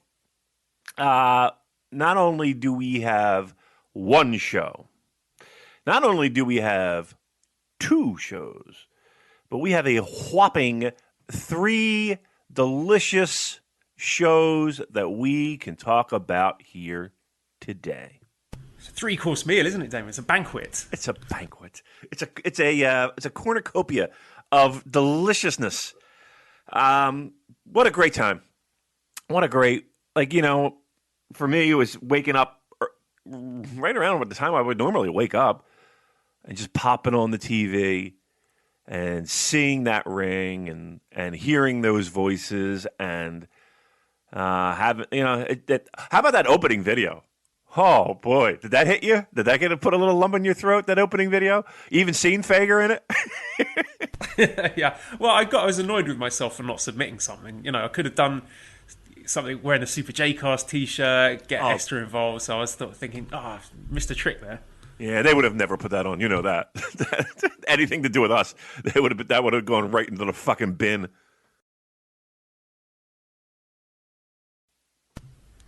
Right, next match then was Toru Yano defeating Jado in 9 minutes 7 seconds with a schoolboy. Bill says, "Is there anything greater than Yano using a spray bottle of sanitizer?" Okay, fine. Maybe it's water instead of spitting water from his mouth. Okay, I liked parts of this. At the start, I thought they played off the empty arena really well with the dueling chants with no fans there, and Jado selling the corner turnbuckle pad shot made me laugh. But that said, when your match, when the bulk of the work in a match comes from a Yujiro run-in, then you're in trouble. And this match overstayed its welcome here. I don't need Toru Yano being the babyface imperator to fucking Jado behave. I mean, this match had a shelf life, like we said last week, of about 3 minutes, and Yano having a lower back match like he's friggin' Matt Jackson, that ain't it, Chief, as the kids would say. And when Jado started trying to do wrestling moves, then it just fell apart completely. I mean, I can just imagine the conversation when Jado realised he was going to have to wrestle a singles match. There was, you want me to do what? And just thinking, poor Docky, that they couldn't find a spot for him in this tournament. Right. For an actual active professional wrestler who, did a pretty decent job in Best of the Super Juniors last year, but you had to get this guy. He looked like someone's uncle had won a competition to get in the New Japan Cup. And I say 9 minutes, it felt like it went about 35. And Michael CC in our Discord said it best. Jado made Honma look like Dragon Lee. Damon, this match made me want New Japan to go back on hiatus. No, I was in that Discord while this show was on.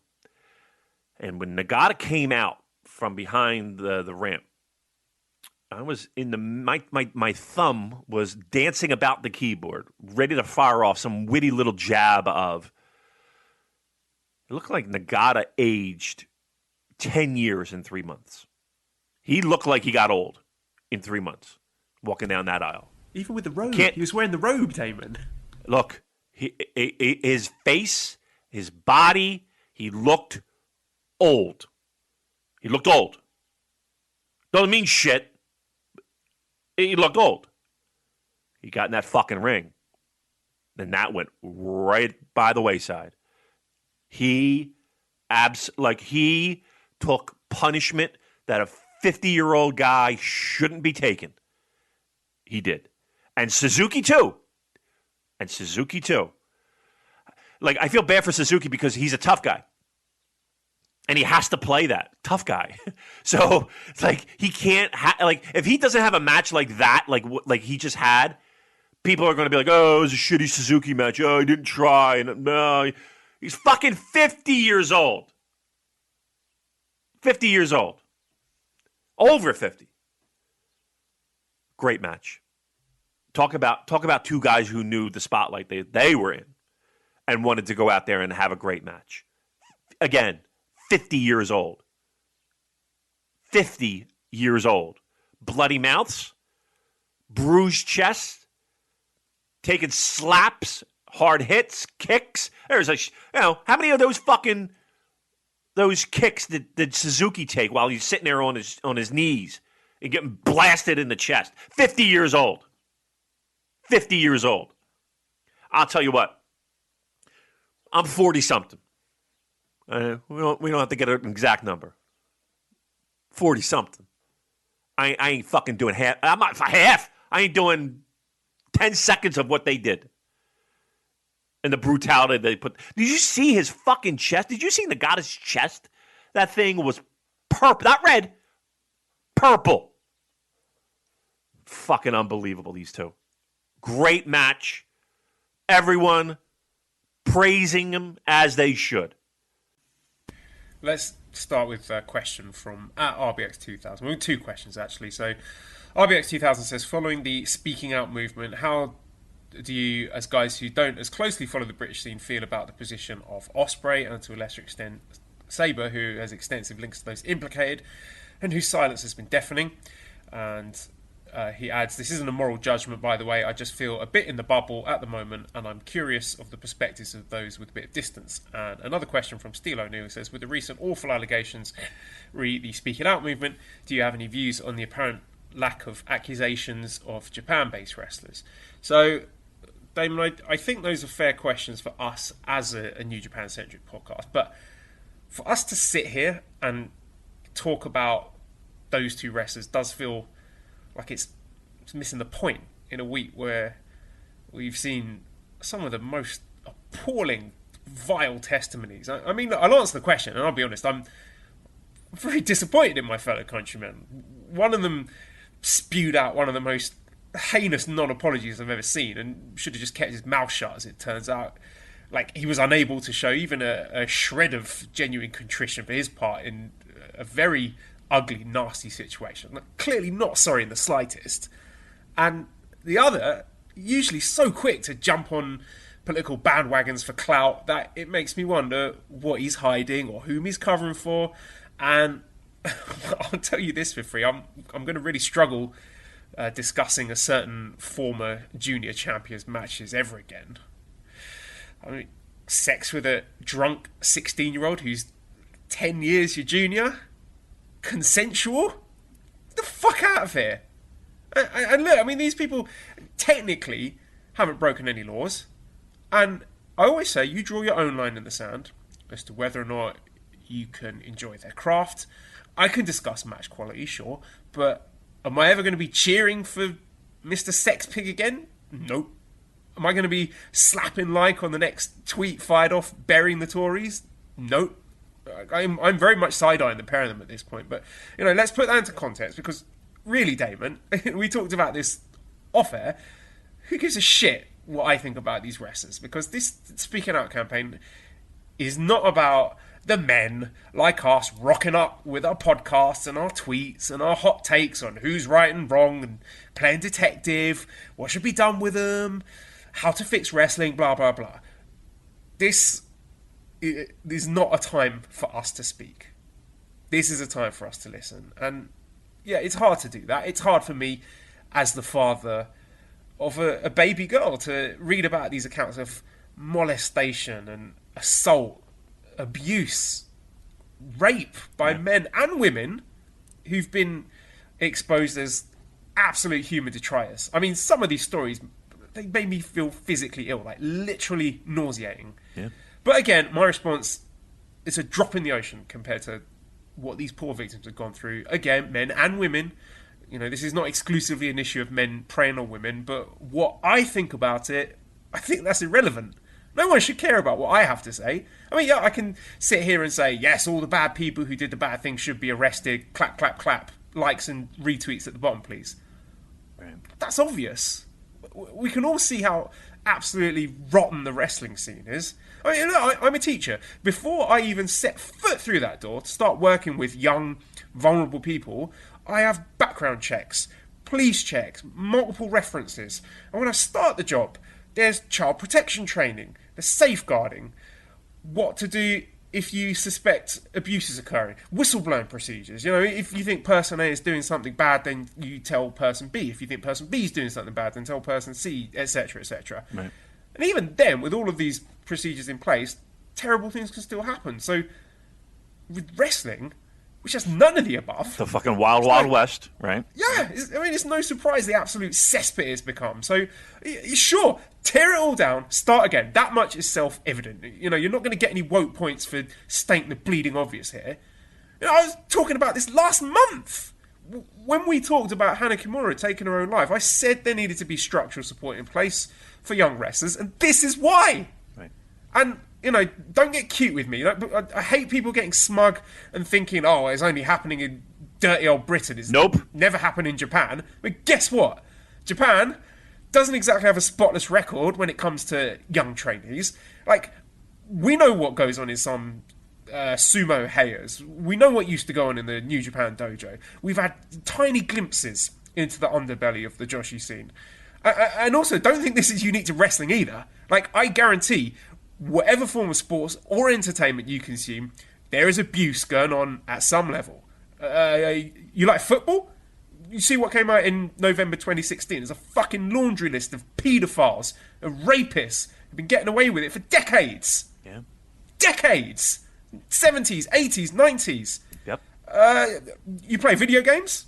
Just go and search. Go and look on Google now, the Holotide tweets. You like movies? Jeffrey Epstein, anyone? Fucking casting couch? Junior culture? hockey? It's junior hockey it's has everywhere. a culture. Yeah, absolutely. It is everywhere.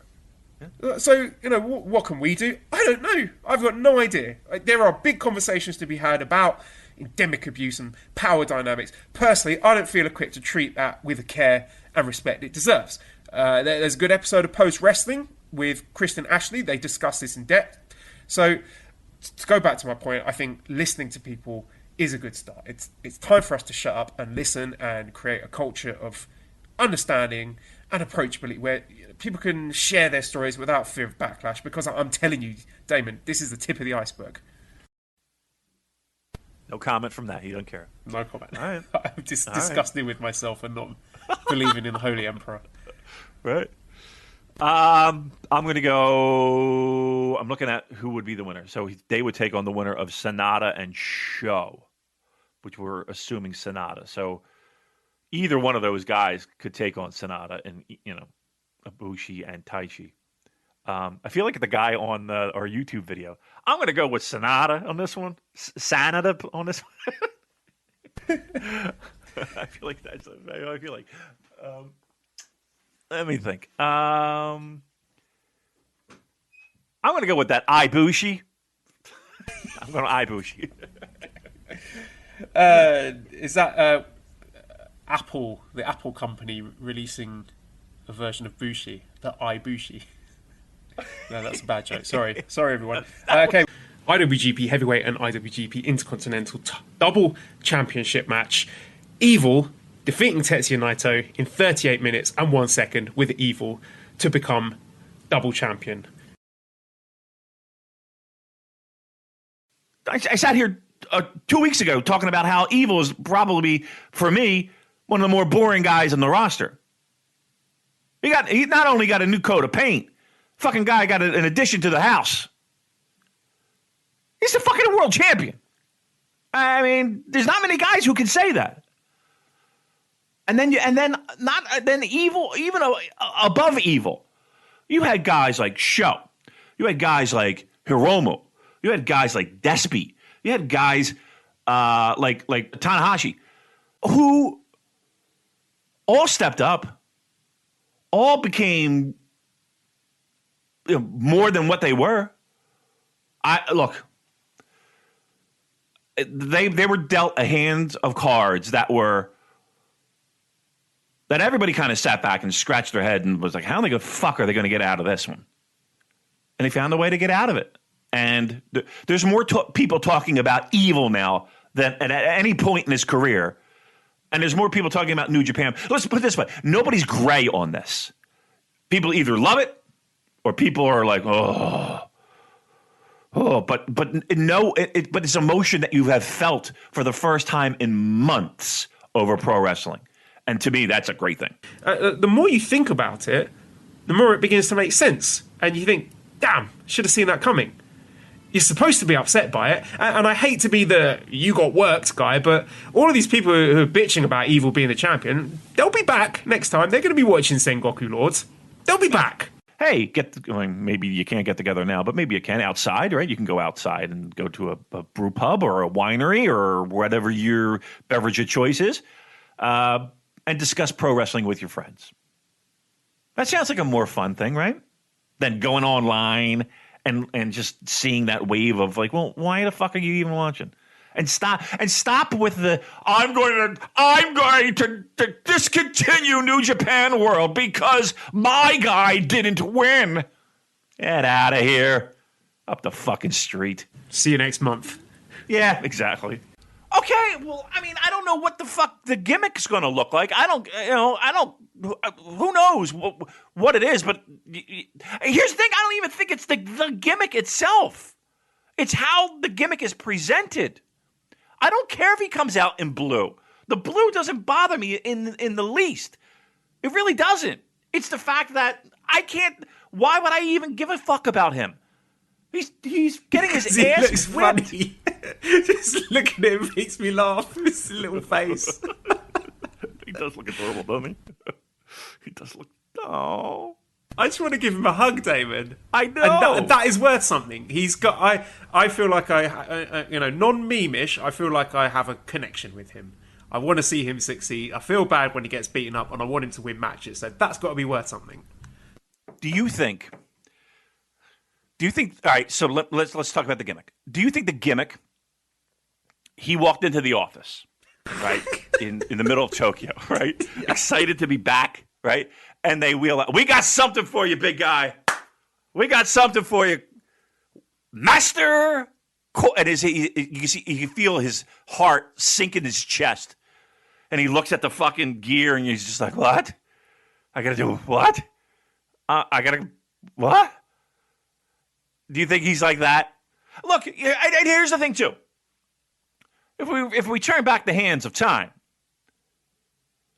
Liger wasn't too thrilled with the fucking debut gimmick that he got, right? The fucking guy couldn't even see through the mask, for crying out loud, at the Tokyo Dome. It wasn't like he was, it wasn't like that went over like this is the greatest gimmick in the world. It took time, and it took time for him to kind of grow into that role. It wasn't like it was a home run right out of the fucking gate. This seems a little bit more dire to me. Well, let's get into the Sengoku Lords preview. So this is going to be on this Saturday, July the 25th. Now, before I start, there's an interesting historical bit of context here, which is on Reddit by Super Smart Brothers. Sengoku Lord historical parallels. At the upcoming New Japan show, Evil will be defending against Hiromu, who seeks to avenge his fallen leader Naito. This is a perfect echo of the Battle of Yamazaki from Japanese history's Sengoku period. At the height of his power, when he was closer than ever to uniting Japan, Nobunaga Oda was betrayed by one of his closest vassals, Mitsuhide Akechi.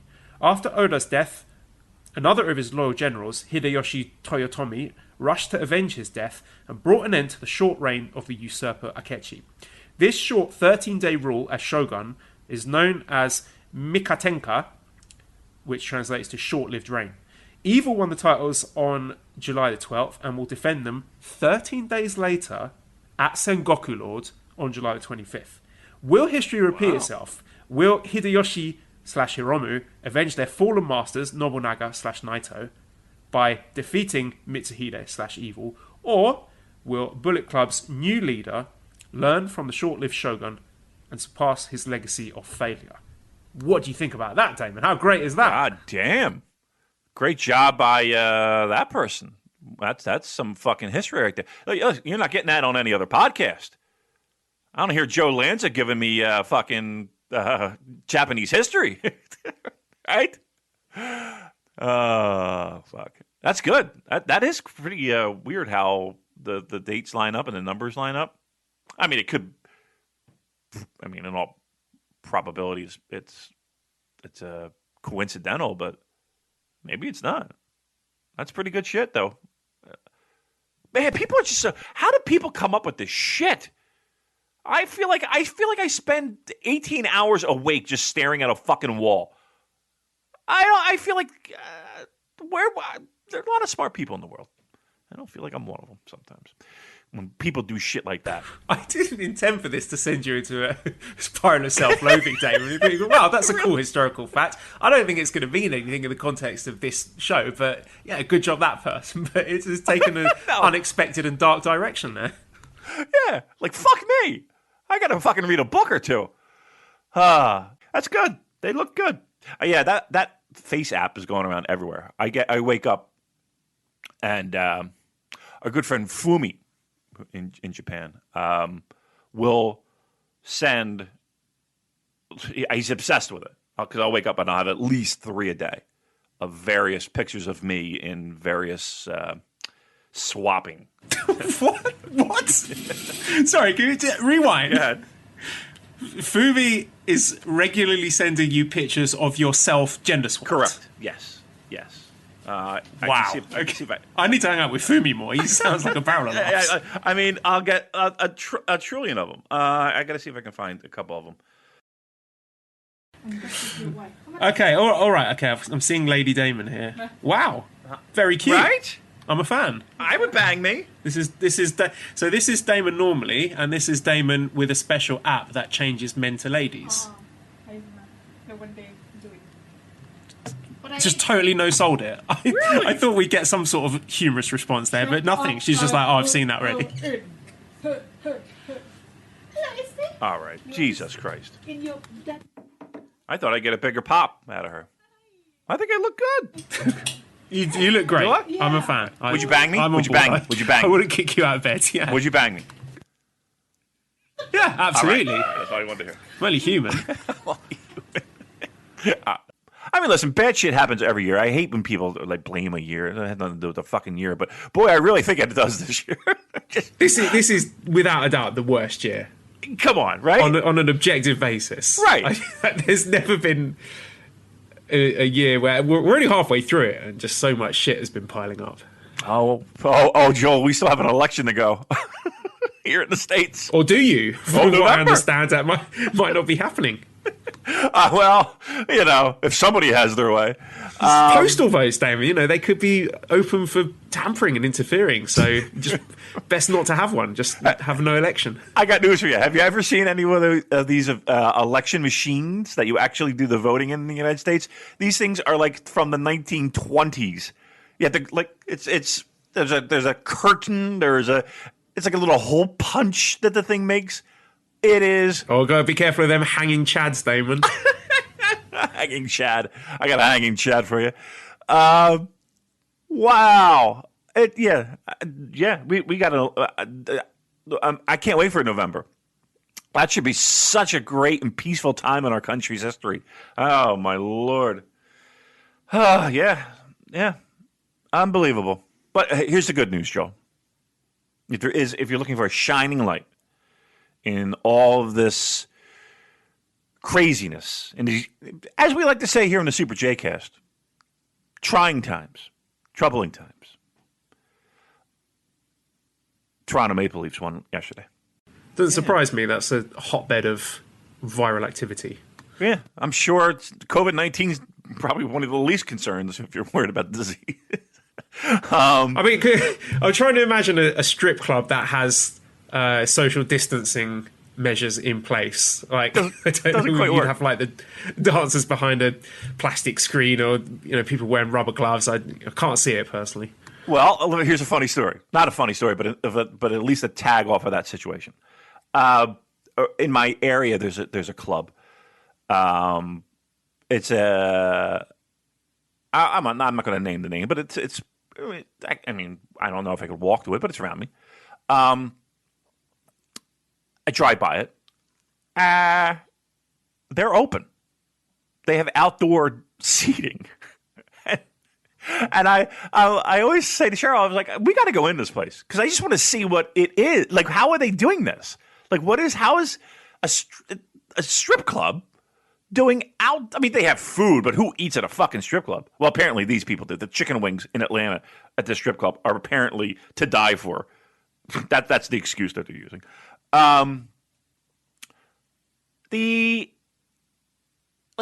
They're not known for their food. Let's put it that way. Nobody's ordering takeout from this place. They're open. They have like a back deck. There's a big fence.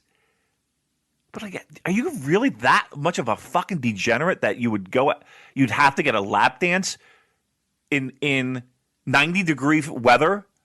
It's been brutally hot, by the way, the past couple of weeks. Like, you really? I don't know. The world is fucked. The world is totally fucked. I can't believe it. First of all, our plans to launch a Retro Video Games podcast. Isn't that right, Damon? That's right. I can't wait. We're so excited. I mean, with technology the way it is, I can go back in time, Joel, and play all the classic video games that everyone else did, but I was too poor to play, including Q*bert and Final Fantasy and... actually, I've been playing a lot of NHL 94, 95 just because it that's the game I did play. Of course, very much out of my mind on narcotics as well whilst playing. But it does bring back those memories. So yes, it'll be called Blips, Bleeps, and Go Fuck Your Mother.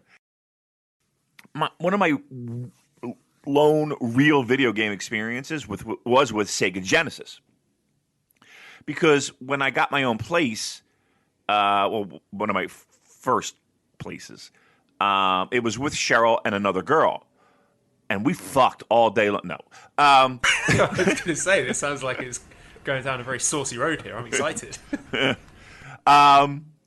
So we, part of our cable system, had this thing called the Genesis or the Sega channel, and it was like this contraption you hooked up to your Sega Genesis, and every month it refreshed with like 50 new games that you could play.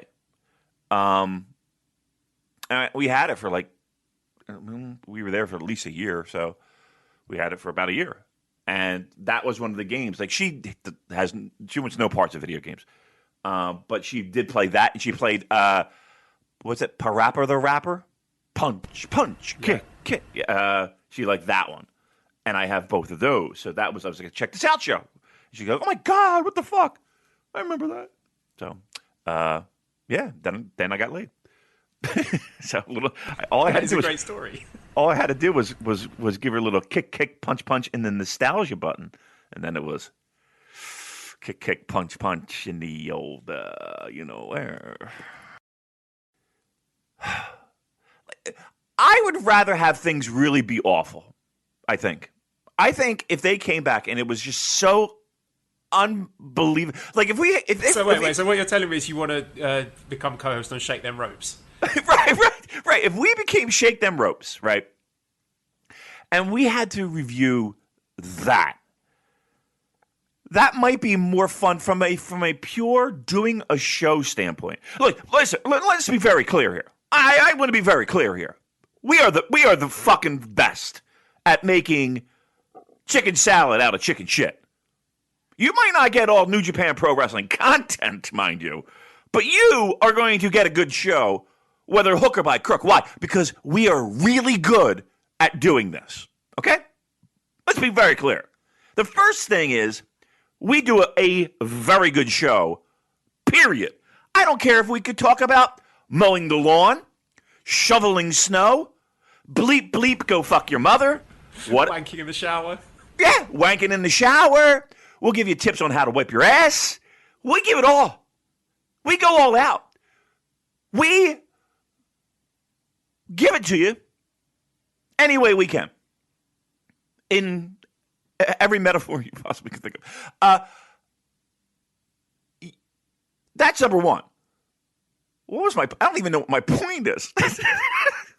We still got a couple weeks to go before we ring the first bell for G1. And I think that's going to play a huge factor in one, who's coming back if they're coming back, because again, we're seeing a lot of stuff of, Japan allowing citizens and half citizens and all. If you live there, you can come back. We're seeing that a lot, and you hungry for a pastrami sandwich, Joe? Well, okay. So we're imagining some of these wrestlers trying to make their way back in time for the G1, and they're sitting in quarantine, eating their pastrami sandwiches. Mm-hmm. Who are we thinking, Damon? Well, I mean, the obvious ones are the ones that we know have residency in Japan. Will Ospreay, right? He would be probably top of the list, right? If we're talking about potential pastrami sandwiches. I mean, you'd imagine with the G1, what started September 19th, and a 2-week quarantine mandatory, you would have to imagine someone like Will Ospreay would be in quarantine now, munching away on his pastrami sandwich, munching away on a sandwich. So that's but the math adds up there, right, Joe? I mean, if you're a math kind of guy, if you're like adding and subtracting, multiplying, you're like division, that adds up, right? A guy like Will Ospreay coming in, making himself a delicious sandwich. You like mustard on your sandwich? I'm not a big mustard guy. Mustard, pickles, the lot, yeah. I mean, there's a Korakuen Hall show Friday, September the 11th.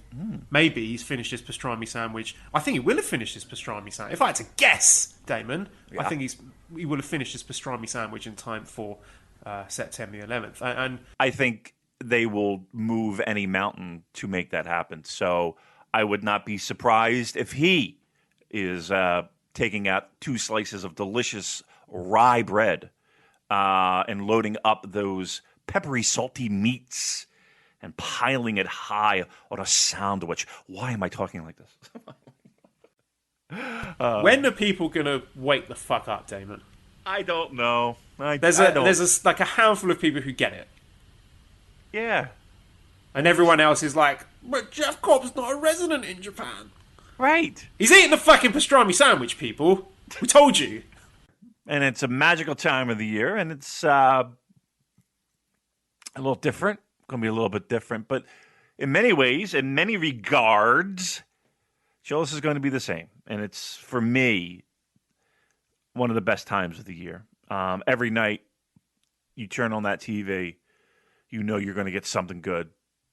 And I'm not excited about much. I'm excited about this, for sure. So okay, whatever time that might wind up being East Coast, the minute I wake up, TV pop on, and then I'll watch those matches to remain spoiler free, because I have people in my life that, okay, of course I'm not on Twitter, but they'll text me. Is Cheryl going to run in the room and be like, "Oh my god, did you see Ishii just getting the big upset there?" Right? Would it be my cat will instantly speak English? Hey, Okada got a big win there, didn't he? Oh, fuck yourself, Peanut. That's as the kids like to say, that's my jam. Stranger things have happened in the fucking world of pro-graps, as the kids hate saying, and I do too. I know. Jericho doesn't. This is his band. Fuck, does he? He can do whatever he wants. No masks for Jericho Cruz. Didn't he perform at like that Sturgis rally, that motorcycle rally thing? Yep. Yeah, that's turned into a nice little idea, didn't it?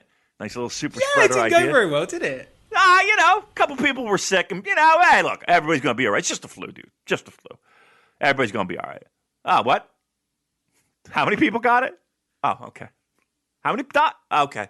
From that one event. Oh, gotta hear some Fozzy though. Got to hear some Fozzy. What? You sick? Okay. Ventilate? What? Okay. Got to hear some Fozzy. Yeah. Fucking world stinks.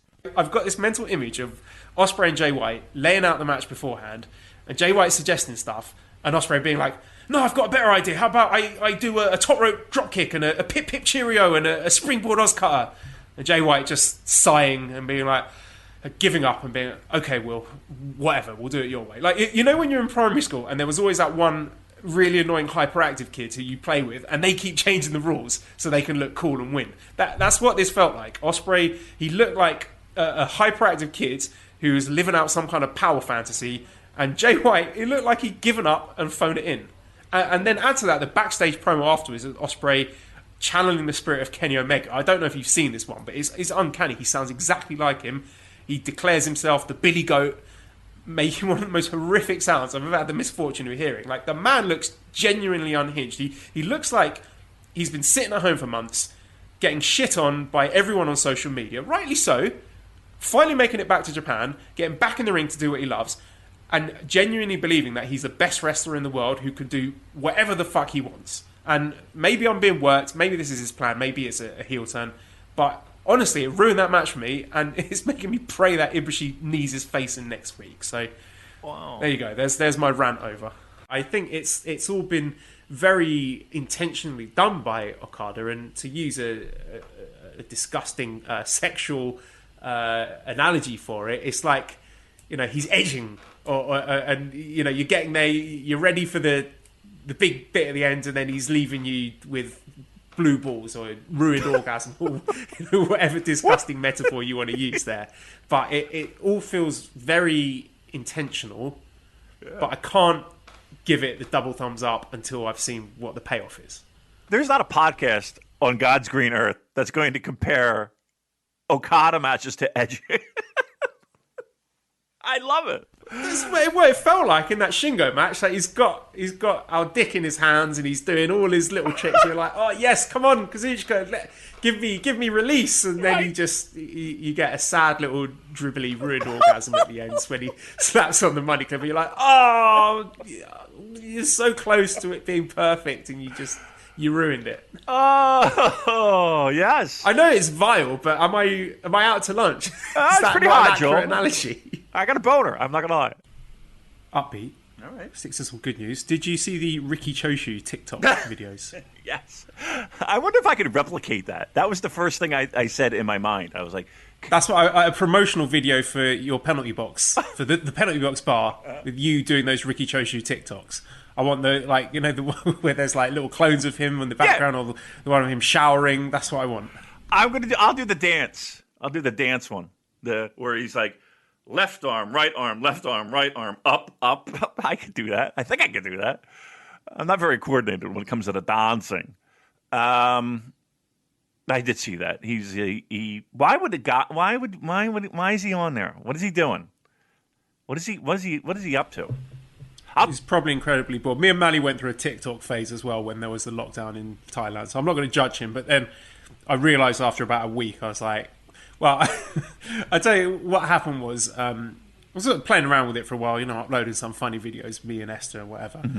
And then the algorithm got me, because every time I open it up, there'd be just, my feed would just be populated by exclusively of videos of like sexy Asian women doing like sexy dances. So then I was like, okay, it knows me too well now. I've got to delete this app before I get in trouble. I know! And I don't know how it happened. I have no idea how it happened. I didn't subscribe to any of this. It was just like, we know you, Joel. This is what you like. This is what you like looking at. So here you are. I was like, fuck it. Joel, get out of my head, TikTok. I swear I'm the same way. This happened to me. Wait. So, okay, again, I have, I have an Instagram account, but I don't post anything. And, I just use it to follow, honestly, breweries and you, to be truthful. But yet, like, I'll look at my, like, you know, you just hit the little search button, and it is all, like, college-age girls and or girls who work in kind of pseudo strip clubs, not like a Hooters, you know, that's not really a strip club, but you're wearing a lot less clothes than everyone else.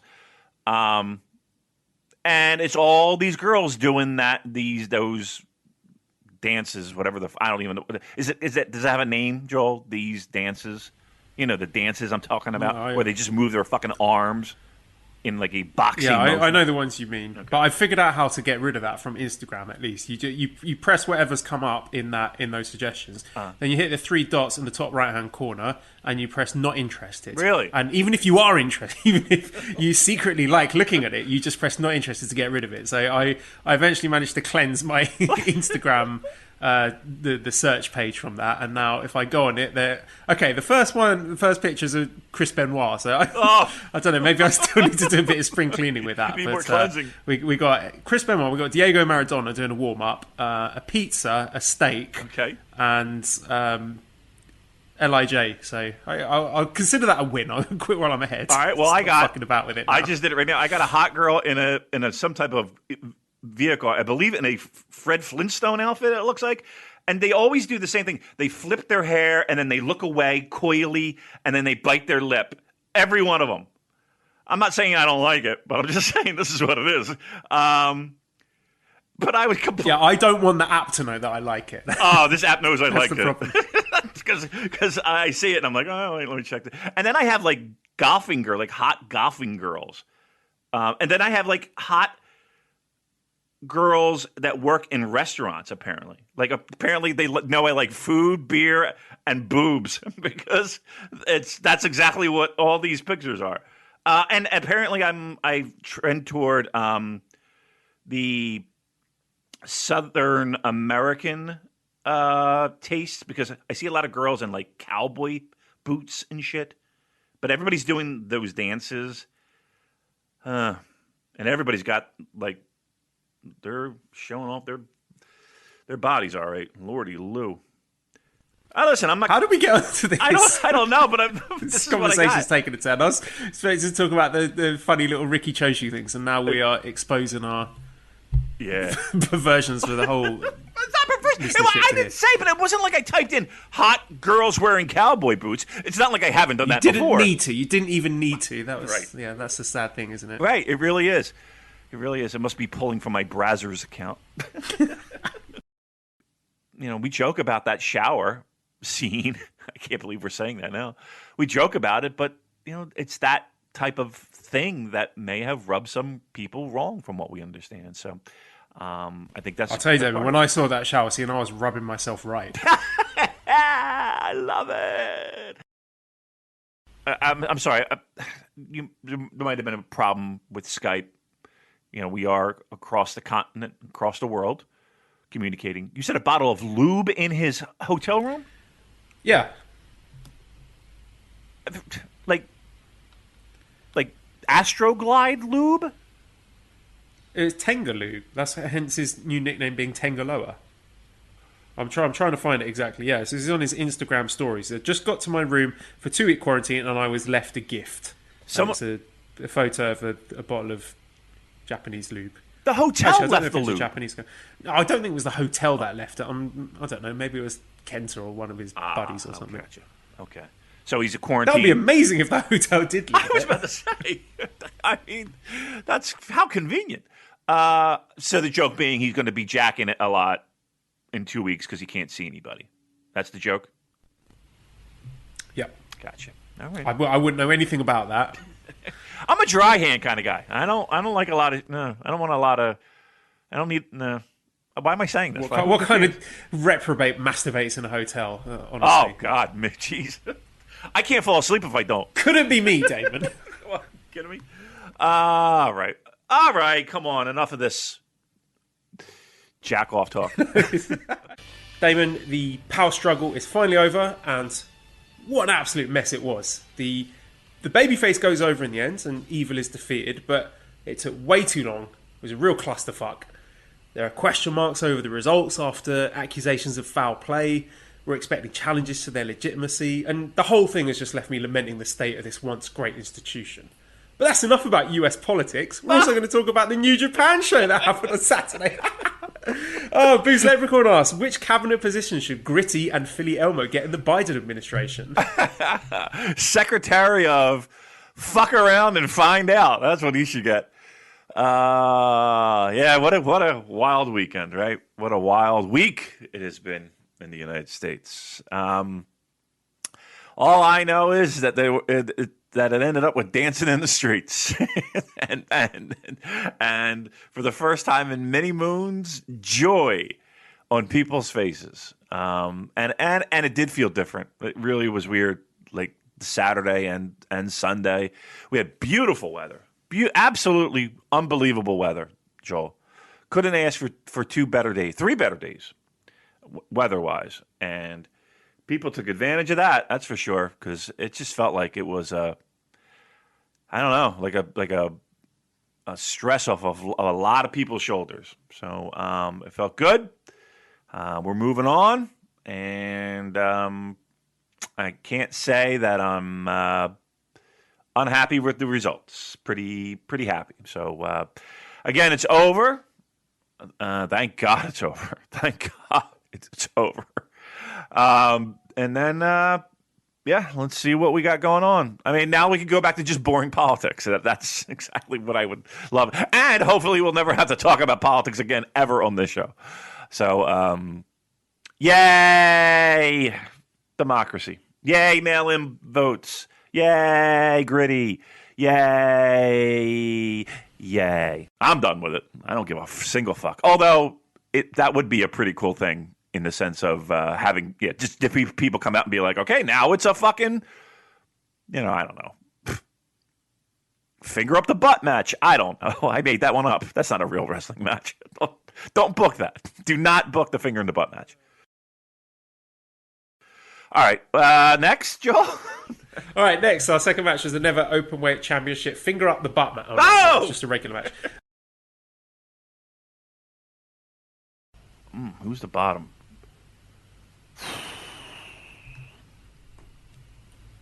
Taguchi? Really? I don't. Taguchi. I suppose if you rank in terms of your enjoyment, if he's being silly Taguchi, I can see that. Yeah. But tap on the shoulder Taguchi is a top. Tap on the shoulder Taguchi is good, but okay, what did we see that once a year? Yeah. I mean, God Almighty. What do you want from me? I got to sit through a whole fucking year of his nonsense, shooting his ass everywhere just to get through one match? What do you want from me? I'm fucking old. I don't have much time on this earth. I don't have time for this. Watching this guy point his ass, pointing at the sky with his rugby hat and his ball. Who gives a shit? I can't get into the super fucking crazy drinks. Like when I order, I gotta I'm just like, Cheryl, what do you want? And she has to give it to me in pieces. I want a mocha latte, extra funk. That's shit. Just give me a fucking vanilla latte. It's fine, perfect, perfect. So you're not ordering any of the unicorn gimmick drinks then? I don't even know what that is. What are they doing? Is it just like multicolored? It's like it's a craze that sort of permeated the entire sort of snack industry where. Just anything bright pink and blue with like sparkly shit on it is unicorn flavoured stuff. So they've got it, unicorn donuts, unicorn ice cream sundaes, and unicorn frappes at Starbucks. No. I've had one just out of morbid curiosity. I couldn't tell you what flavour it was. I nearly lapsed into a diabetic coma after drinking it. But I know. There you go. What did it taste like? What are the flavor? I don't know. It tasted like sugar. Right? I mean, what? Like, can I have unicorn flavor? What is that? What is the unicorn flavor?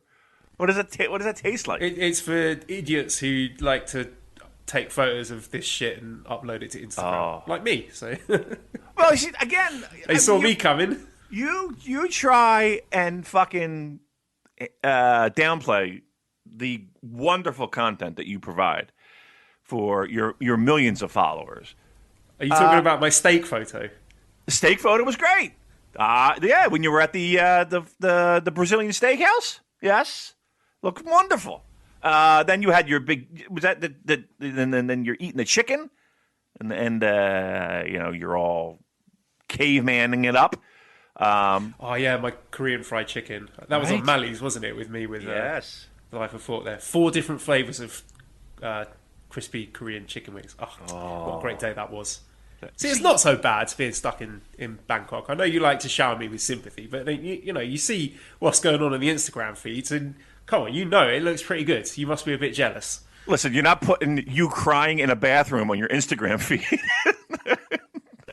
Not yet, anyway. Let's give it a few months. Right. I just want to be alone. Just leave me the fuck alone. No, I love you. I look forward to that new content every day. And so does Cheryl. We love it. And the baby one, well, we did the, I saw, well, you sent me the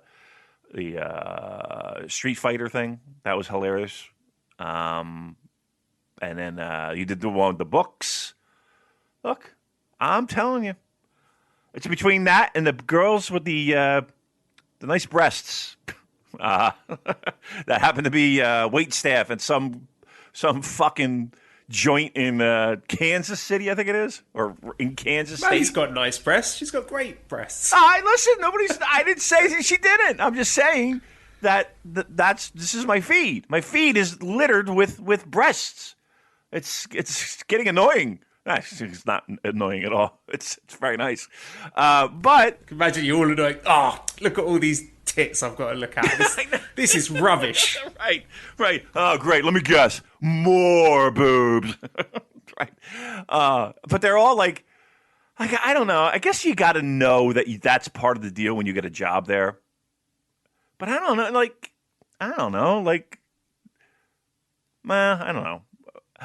My thought process is that don't you just want to be a waitress or don't you like you have to be like put up on out on display all the time?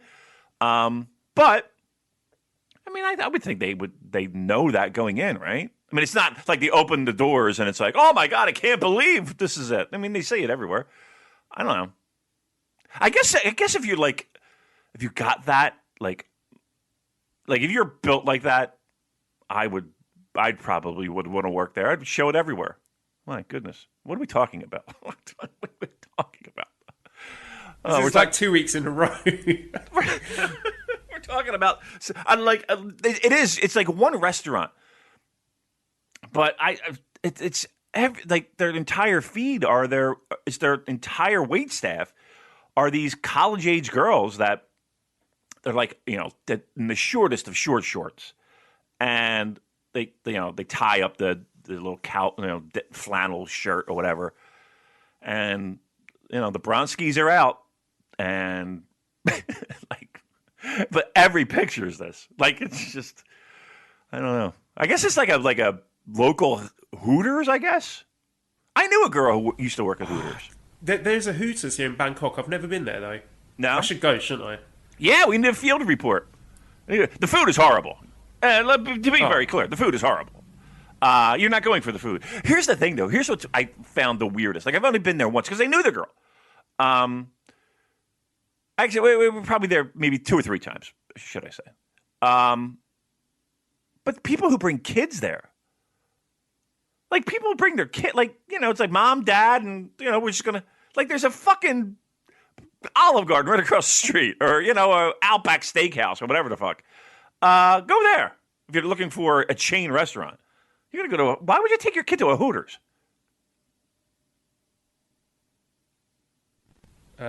Because I don't know. The chicken wings are great. They're not. They're not. They are not. In fact, they're probably some of the worst wings I've ever had. Probably some of the worst wings. You know what I mean? I just never understood that. I don't know. I don't understand that. All right. I mean, is Hooters? Would you just consider Hooters a? What's the word I'm looking for? I don't know if inappropriate, but is it? I would think Hooters is inappropriate for a, I don't know, a 12-year-old. Am I out of my mind? I'm not exactly in a hurry to take Esther to a branch. Let's put it that way. Right. I mean, it's got to be your pick has got to be a bit slim. Again, if you're a guy or a girl that or even a guy and a girl going together, who knows? I mean, it's not like it's like a fucking sex den. Let me be very clear. But I don't know. It's just a weird dynamic that I don't know. I'm not bringing my kid here. I don't know. Maybe I'm out of my mind. Maybe I'm a little old and fashioned. Who the fuck cares? Go to Hooters. Eat the dumb wings. I don't care. We're not gonna get sponsored by Hooters, are we?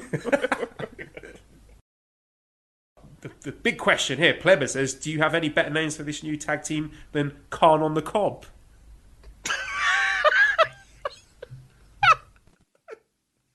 Oh, that is great! Holy shit! Khan on the Cob! Holy fuck! Who is it? Who said that? They gotta get That was Pleber. Holy shit!